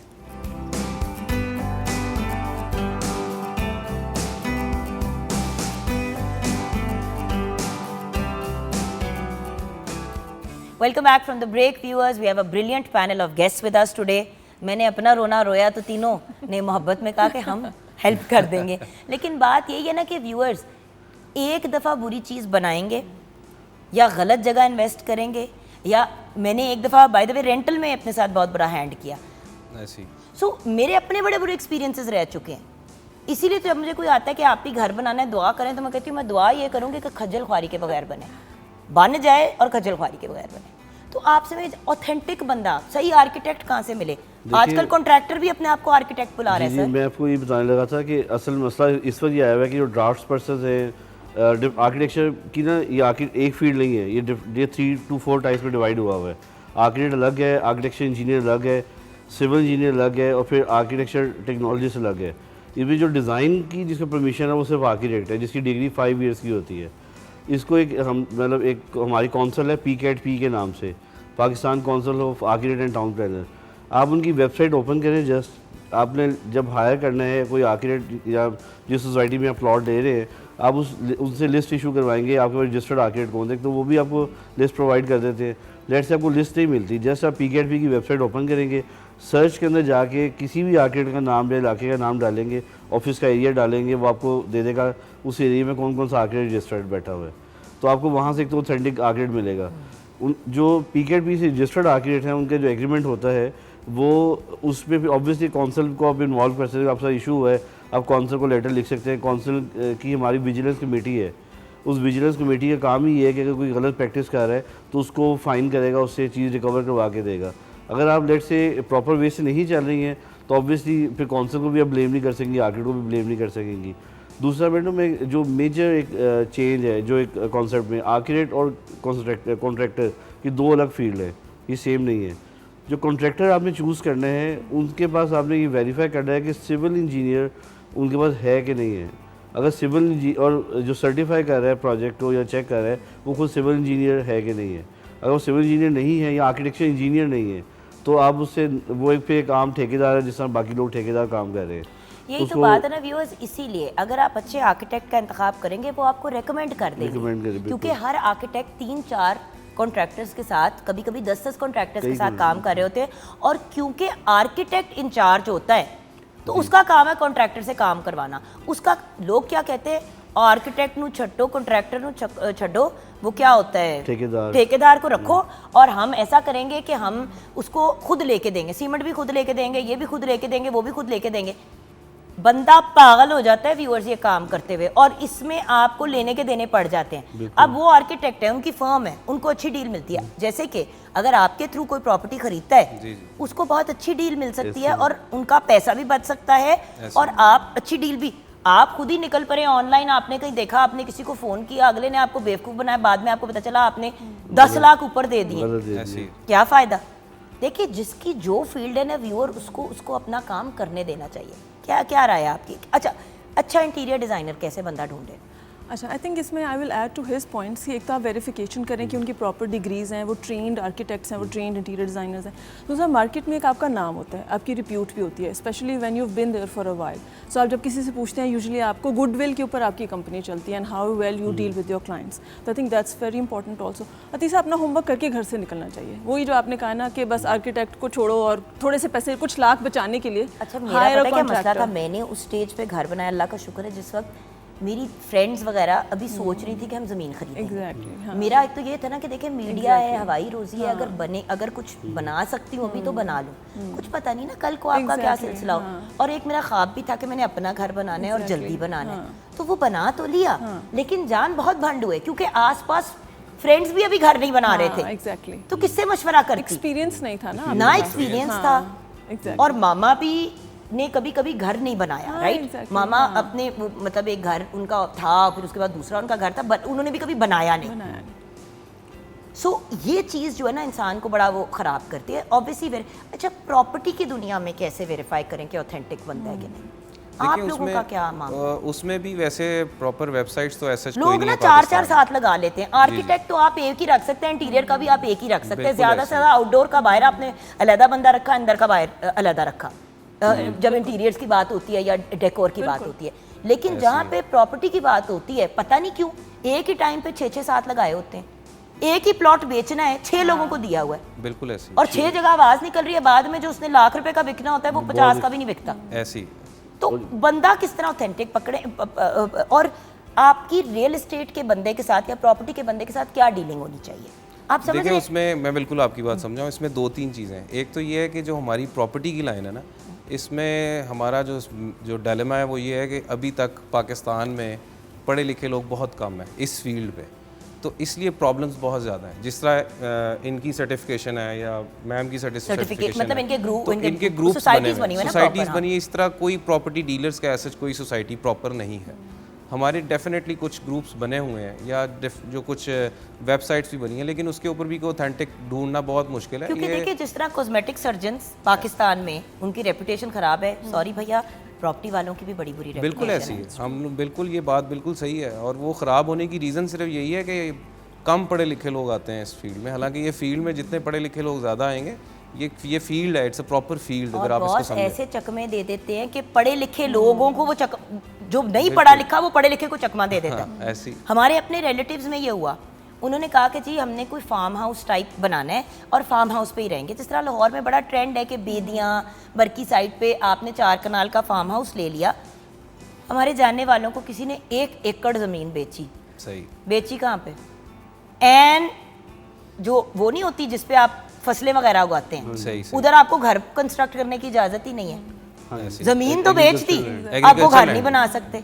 ग्रीन लैंड दे दिया। ग्रीन लैंड, उनको टोटल उनकी जमा पूंजी उन्होंने डाल दी, उन्होंने उनको एग्रीकल्चरल लैंड बेच दिया 1 एकड़ का। अब एकड़ है, वो कहते हैं क्या करें इसमें, अंडे इसमें टमाटर उगाएं, गोभी क्या करूं? There's no development there ना। और 1 एकड़ फार्म लैंड कौन खरीदता है बॉस? वो किसी ने अपना वैसे ही बेचना था, उन्होंने बेच दिया। अब फार्म लैंड जिसने खरीदना है, ग्रीन एरिया खरीदना है, वो एकड़ों में खरीदते हैं क्योंकि उन्होंने कुछ सोचा होता है। अब वो एक टूंडा प्लॉट ना बेचने जोगा ना रखने जोगा, वो रो रहे हैं कि हम क्या करें इसमें। लेकिन थोड़ी सी चीज़ जो है ना, अंडरस्टैंडिंग भी है लोगों की। जिस तरह आपने प्लॉट लिया, आपको डेफिनेटली किसी ने बताया होगा कि ये प्लॉट आप लेंगे। अब उसमें अगर देखा जाए तो मेनली सारा का सारा कसूर उस डीलर का नहीं है, क्योंकि ये इसमें डेफिनेटली एक बड़ी बहस है, क्योंकि वहाँ पे पोजेशन नहीं आ रहा, वो चीज़ें डिफरेंट हो जाती हैं। सोसाइटीज़ के अपने मैटर्स होते हैं जो कि हम तक नहीं पहुँचते उस तरह जो पहुँच जाने चाहिए पहले। उसमें लोगों के लिए प्रॉब्लम्स, हमारे लिए भी प्रॉब्लम आती है। मैंने कस्टमर डील करनी है, मैंने आपको आके बताना है, मुझे जो पीछे से या जो मुझे चीज़ बताई जैसे जाएगी, मैं एज इट इज़ आपको या उससे थोड़ा सा बेहतर करके बता सकता हूँ। लेकिन कुछ चीज़ें ऐसी हैं जो हम तक नहीं पहुँचती, हम उस तरह गाइड कर देते हैं लोगों अब मैं को। आपको गाइडेंस एग्जांपल में देती प्रॉब्लम हूँ। आती है। मुझे उन्होंने कहा कि जी एक कॉर्नर का हम जोड़ी ले लेते हैं, एक कोने का और एक साथ का। बिल्कुल सही। किसी ने इस पागल को बताया कि कॉर्नर प्लॉट के ऊपर से और पैसे देने पड़ते हैं। बिल्कुल, ये बताना चाहिए था। नहीं बताया ना, मैं इतनी को स्टूपिड थी कि मुझे ये बताया गया कि कॉर्नर प्लॉट ज़मीन और हो जाएगी। मैं कहा है, यानी कि एक लकी चीज़ हो गई ना कि आपकी किस्मत में एक्स्ट्रा 4 मरले 3 मरले 5 मरले आ गए। बल्कि उसमें मर्जर के भी फी आपने पे की होगी अगर जी आपने जी, पे लिए, जो वो उसने तो नहीं बताया इतने होगा। का मैंने 2 कनाल नहीं खरीदा जितने का का मुझे आपने एंड पेड़ में उस 1/3 कनाल का। उन्होंने कहा ये दिस इज ग्रेट बिकॉज इसमें ऑलमोस्ट 1/3 कनाल और आ रहा है, तो तुम्हारी 2.5 कनाल की हो जाएगी। लो जी जुगन काजिम खुश। मैं अपने क्लाइंट्स को गाइड करता हूँ। मैं तो रो रो पागल हो गई, मैंने कहा मैं क्या करूं। फिर घर डिले पे गया क्योंकि उसके पैसे देने पड़े। फिर मर्ज करने का किसी ने नहीं बताया कि जब आप 1 कनाल को जोड़ेंगी और वो जो कॉर्नर वाला है वो सब जोड़ेगा, उसके भी पैसे। मर्जर फी पे करनी। मेरी तो नासों से पैसे, मतलब इतने में मैं 4 घर बना सकती थी कसमें। उसका आपको फायदा कनाल कनाल के, लेकिन बना कनाल सकती के थी, बना सकती थी बॉस। हाँ जी। उसका फ़ायदा भी नहीं आपको होता ना कि आपको कवर्ड एरिया भी आप लिमिटेड ही रहेगा, आपका कवर्ड एरिया एक्सटेंड नहीं होगा। फिर आपकी जब कॉर्नर वाला आ गया तो आपको 2 साइड घर की डिज़ाइन करनी पड़ेगी, उसमें कंस्ट्रक्शन कॉस्ट आपकी और हाई जाएगी आपकी। तो वो कॉर्नर में तो अगर किसी क्लाइंट का बजट कम है ना, मैं उनको कभी रिकमेंड ही नहीं करता। इवन हम लोग कई प्रोजेक्ट कॉर्नर इन्वेस्टमेंट वाला नहीं उनको करते। सूट करता है जिन्होंने ऊपर एक अपार्टमेंट, ऊपर का 2 अलहदा family रेंट है, करना और नीचे का अलहदा रेंट families करना। हैं, या 2 rental है। फैमिलीज रह रही हो जिनको 2 बिल्कुल। Also there's more parking outside कि अगर आपके गेस्ट्स आ रहे हैं तो ज़्यादा कार्स पार्क हो जाती हैं बाहर, ये भी उसका एक फ़ायदा बट है। जान वही वाली बात है ना, ये चीज़ें हम बताते नहीं है लोगों को। हर बंदा एक ख्वाब लेके निकलता है। देखो घर हर बंदे का ख्वाब होता है, एंड में उसमें रंग आपने भरने होते हैं, लेकिन अगर पहले से इतनी प्रॉब्लम्स चल रही हो तो बंदा नहीं बनाना चाहता और फिर ब्लेम कर देते हैं आर्किटेक्ट को, उन्होंने बहुता खर्चा दे देते, इंटीरियर डिजाइनर के कोल गए, लोगों के घर बने हुए हैं वो उसमें शिफ्ट नहीं हो रहे कि अब फर्नीचर कहाँ से लाएं, चीज़ें कहाँ से लाएं, क्योंकि किसी ने ये कहा कि नए घर में तो नई चीज़ें होनी चाहिए। ऐसे ही।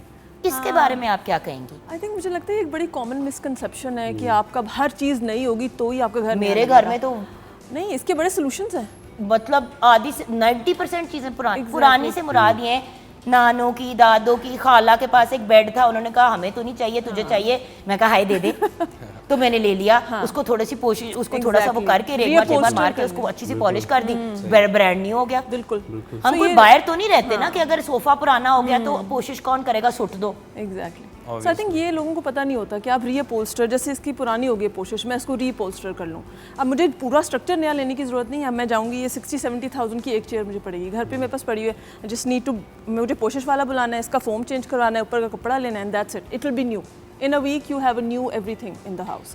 फिर आपकी चीज़ें पुरानी है, फ्रेमिंग की वो चेंज करा लें, फिनिशिंग चेंज करा लें, अंदर नई पिक्चर्स डाल लें, इस तरह के बहुत सारे सोल्यूशन होते हैं जो कि डिज़ाइनर आपको सजेस्ट कर सकता है। एक बात ज़रूर पूछना चाहूँगी, लोग पहले बहुत ज़्यादा जाते थे ज़मीन लेके घर बनाने की तरफ, अब लोग ज़्यादा रेडीमेड की तरफ जाते हैं। इसका सवाल जवाब मैं आप तीनों से जानना चाहती हूँ, ऐसा क्यों हो रहा है? छोटी होती थी तो हमेशा कहते थे वो ज़मीन ले लेती है, हुन असी घर बनाएंगे। मेरी भी वही सोच थी कि घर, बाद में इतना मुझे लोगों ने डांटा, पागल बना बनाया ले लेती। मैं कहा बट एक ख्वाब था। आप क्या कहेंगे? देखिए उसमें मेरे ख्याल में टाइम मेन जो है एस्पेक्ट है कि लोगों के पास अब इतना टाइम नहीं है कि आप खड़े होकर घर बनवाएं। फिर डेफिनेटली जिस तरह आपने बोला है जो आपके साथ जैसे हुआ है, तो बने बनाए घर में आपके साथ एक्चुअली वो नहीं होगा, लेकिन फिर डेफिनेटली वो डेवलपर का किस तरह का बना हुआ है वो सोच एक डिफरेंट है। लेकिन अब ज़्यादातर लोग हमारे पास जो आते हैं वो यही कहते हैं कि जी मेरे पास टाइम नहीं है, आप हमें एक बना बनाया घर, या कोई आजकल एक नया ट्रेंड ये भी है कि पुराने घर लेके उसको रेनोवेट करा लेते हैं, और उसमें भी डेफिनेटली आर्किटेक्ट्स जो हैं वो काफ़ी उनकी सर जी मेरा देखिए हमारे पास क्लाइंट ऐसे आते हैं। अब मसला मेरे पास है, जो 80 क्लाइंट साल ज़्यादा पहले आते बना हुआ घर, वो तो बहुत मुश्किल है। वो तो मैं अपने क्लाइंट से कहता हूँ कि ये ना लें, क्योंकि जितने घर पे पैसे सोचे ना आपने उससे डबल लग जाते हैं। ऐसी कि आपने एक चीज़ तोड़ी है जिससे कुछ और निकल आया, आप उसी को गिरा के उसी के मटेरियल को जो वो यूज कर ज़्यादा सकते हैं रीयूज वो कर ज़्यादा लें। बेहतर होता है, वो ज़्यादा बेहतर होता है। अभी हमारे क्लाइंट ने किसी ने एक 5 मरला हाउस लिया इकबाल टाउन में। अब उन्होंने कहा इसको रेनोवेट करने में, कहा इसको गिरा के नया बना लें, और जो उन्होंने बजट सोचा था उससे कम में बन गया और बेहतर बन गया। और इसी तरह ही जो वाली बात है कि लोग घर क्यों बना रहे हैं, देखिए मार्केट में जैसा आपने बताया आपके साथ हुआ, अब ये चीज़ें सोशल मीडिया की अवेयरनेस की वजह से बहुत लोगों के साथ फ्रॉड्स हुए हैं। अब वो जब सोशल मीडिया पे आते हैं लोग डरते हैं इसी तरह कि हम किस मसले में पड़ जाएंगे, घर बनाना शुरू करेंगे, पता नहीं क्या होगा, पूरा होगा कि नहीं होगा, लिमिटेड बजट होता है। फिर वो कोशिश करते हैं कि लिमिटेड बजट है, इसी तरह घर बना बनाया खरीदें। फिर उसमें दो आप फैक्टर। क्या मशवरा देते हैं भैया, अगर आपके पास खुला पैसा है, जी होगा भी इंशाल्लाह, और अगर नहीं है तो ज़रूर होगा, और बट खुला है, आप कुछ भी कर सकते हैं, आप अपना घर प्रॉप ज़मीन लेके बनाएंगे खुद आर्किटेक्ट होने के नाते, या आप बना लेंगे? सच बताना है। देखिए मैंने अपना घर भी बनाया है, लास्ट ईयर मैंने खुद बनाया है, क्योंकि जो मेरे घर की, मेरी वालदा की जो उनकी नीड्स हैं वो बने बनाए घर मुझे नहीं पूरी हो अब सकती। देखिए ना, मैंने घर में मुझे लिफ्ट देनी थी, क्यों? मेरे उस वक्त फादर इन लॉ हयात थे और मेरी मदर इन लॉ, और मुझे ये था कि मैं उनको किसी भी चीज़ पे लिमिट ना करूं, तो जब भी कभी वो विजिट करें, ऊपर से मेरी कुछ फ्रेंड्स हैं जो व्हील चेयर में हैं, अब मैं उनका क्या करूं? तो घर में मैंने लिफ्ट लगाई। बड़े लोगों ने कहा तुमने बड़ी वक्त छोटी बहुत बड़ी के ज़रूरी मारे, है। मैं कहा हेलो, मैंने अपने और अपने मियाँ का बुढ़ापा सौखा कर दिया। बनी हुई है ना चीज़, नई लिफ्ट डाल देंगे, नई उसके अंदर वो मशीनरी डाल देंगे, लेकिन एक जगह और चीज़ वो बनी हुई है और वो अभी भी यूज़ होती है। पिछले दिनों मैंने मेरी back, I fell down, I fractured my back in 2 places. Allah का शुक्र है कि घर में लिफ्ट थी, एग्जैक्टली। क्योंकि बच्चों के कमरों में जाना है, 100 चीज़ें देखनी है, ऊपर नीचे चीज़ें चेक करनी है, घर के काम तो चलते रहते हैं। सो द पॉइंट इज, हर बंदे की फ़र्क रिक्वायरमेंट है। आपके घर में बुजुर्ग हैं, आपने उनको भी देखना है, बच्चे हैं, आपने लॉन देना है। मैं खुद इवन आर्किटेक्ट हूँ, तो मैंने अपने प्रोजेक्ट के लिए भी इंटीरियर डिज़ाइनर हायर की थी साथ, कि वो घर वालों से रिक्वायरमेंट पूछती थी, मुझे बताती थी कि सर वो कह रहे हैं कि इस हमें बेडरूम में ये चीज़ें चाहिए। देन हम इकट्ठे बैठ के प्लान करते थे। जो इंटीरियर डिज़ाइनर की स्टेज है, मैं हमेशा मेरे जितने भी क्लाइंट्स हैं उनको रिकमेंड करता हूँ कि जब मेरे पास आए हैं ना, तो साथ अपने डिज़ाइनर भी साथ लेके आए, या फिर हमारी से मुलाकात कर लें। हाँ जी। तो इसी तरह हम लोग इसी तरह कई जितने साल हो गए, बेहतर भी डिज़ाइन वही बनता मैं है। आपको छोटा सा व्यूज़ एग्जांपल देखते हुए, तो पहले भी हमने शो किया था, आप लोगों को अगर याद हो, अगर नहीं है तो मैं रिमाइंडर दे देती हूँ। भाई आपने प्लग्स कहाँ पे देने हैं? मेन बेडरूम है, उसमें बेड है, दोनों साइड पे साइड टेबल्स है, ये तो एक ट्रेडिशनल चीज़ है, पूरी दुनिया में चलती है। अब अगर आपने साइड के प्लग उस साइड पे दीवार के दे दिए हैं, वहाँ पे आपने टीवी लगाना है, तो आपकी दीवारें खराब होती हैं, और बाद में जो आपने नास मारना है, इंटीरियर डिज़ाइनर के साथ आपने डिसाइड कर लिया कि जी हमने ये वाला फर्नीचर, ये वाली चीज़ इस किस्म की लुक देनी है। अब आर्किटेक्ट को पता है कि उसने कहाँ पे प्लग्स लगवाने हैं, कहाँ पे कौन सी चीज़ करनी है, कहाँ पे लाइटिंग फिक्सचर देना है। हर बंदे के घर के बिल्कुल सेंटर के अंदर एक वो हुआ होता है कि या तो पंखा लगा लो या फानूस लगा लो। ओ भाई अगर इस साइड पे बेड का आपका बेड के सेटअप है, ऊपर उधर आपका सिटिंग रूम है, तो सिटिंग वाला एरिया जो है उसके ऊपर फानूस आएगा, या आप दो भी कर सकते हैं। या आप दो भी कर सकते हैं। Exactly. लेकिन Side पर अगेन Yeah. इंटीरियर डिजाइनर और आर्किटेक्ट और एक सेफ सिक्योर जमीन आपने प्रॉपर्टी खरीदी हुई है, तो फिर आप बड़े आराम से आगे बढ़ पाते हैं। एक और चीज, डिस्प्यूटेड प्रॉपर्टीज, खुदा का वास्ता है कभी भी अच्छा प्रॉपर्टी डीलर, राइट के रॉन्ग बॉस, बिल्कुल आपको इस तरफ नहीं लेके जाएगा, और अगर कोई मसला होगा तो आपको पहले इन्फॉर्म करेगा। इन्फॉर्म करें। इसीलिए वेल रेप्यूटेड लोगों के साथ जाना चाहिए। जैसे आपको भी सर हमने को 50 लोगों के ना आपको इसलिए बुलाया क्योंकि आपके खिलाफ हमने कोई बकवास, कोई फजूल चीज़, क्योंकि स्टेट चैनल पे बिठाना है, ऐसी तो आप किसी ऐसे बंदे को नहीं बिठा सकते जो ऑथेंटिक नहीं है। बिल्कुल और अगर हमें इतना मुश्किल टाइम मिला आपको ढूंढते हुए, तो व्यूअर्स को भी यकीनन मिलेगा। लेकिन व्यूअर्स सारी ज़िंदगी के लिए बंदा है कि इन्वेस्टमेंट करता है, सोच समझ के किया करे। एंड में आप क्या कहेंगी गुड़िया? आई थिंक अपना घर ज़रूर बनाएं और आप किसी से मशवरा ज़रूर करें। हायर एन इंटीरियर डिज़ाइनर, क्योंकि एक ही दफ़ा, आप बिल्कुल सही कह रहे हैं, एक ही दफ़ा आप बनाते हैं, अच्छा उसको वेल प्लान बनाएं ताकि आपकी, आई डोंट नो, आप you have to spend around 50 to 60 years in it, so plan it well and hire an interior designer यार and an 6-8 architect. लाख रुपए ऊपर खर्च कर दे हाँ, अपने exactly. बजट से, थोड़ा सा ऊपर कर लेकिन लें। अच्छी चीज बनाए। सौखी Exactly. सीरियसली व्यूअर्स, मैं बहुत बुरी डसी गई हूँ। डसी क्या गई हूँ, मेरी अपनी बेवकूफियाँ थी। मैं अक्सर सोचती हूँ कि मेरी और भी तो अब मेरी फ्रेंड्स हैं जिन्होंने बनाए हैं, लेकिन वो आपको कहते, पता तुम नहीं था कैसे ना, कहते, हाँ। तुम्हें समझ नहीं आई। Exactly. मैंने कहा डूड 20s में कहाँ You इंसान didn't को इतनी know, अक्ल you होती didn't है कि know, क्या yes. खरीदना है क्या नहीं खरीदना। मैं तो इसी शोधपन में चल रही थी 2 कनाल खरीद लिए, फिर मैं बह गई और मैं बैठी रही। लेकिन आपने कितना अच्छा अपना एक्सपीरियंस शेयर किया। आई थिंक जान इसीलिए Yeah, शेयर कर रही हूँ कि गलती सबसे हो exactly, जाती है, yes. लेकिन उसको रेक्टिफाई करना और Exactly. राइट चॉइसेस करना बहुत जरूरी है। Yes. आपको पता है क्यों बुलाया तीनों को?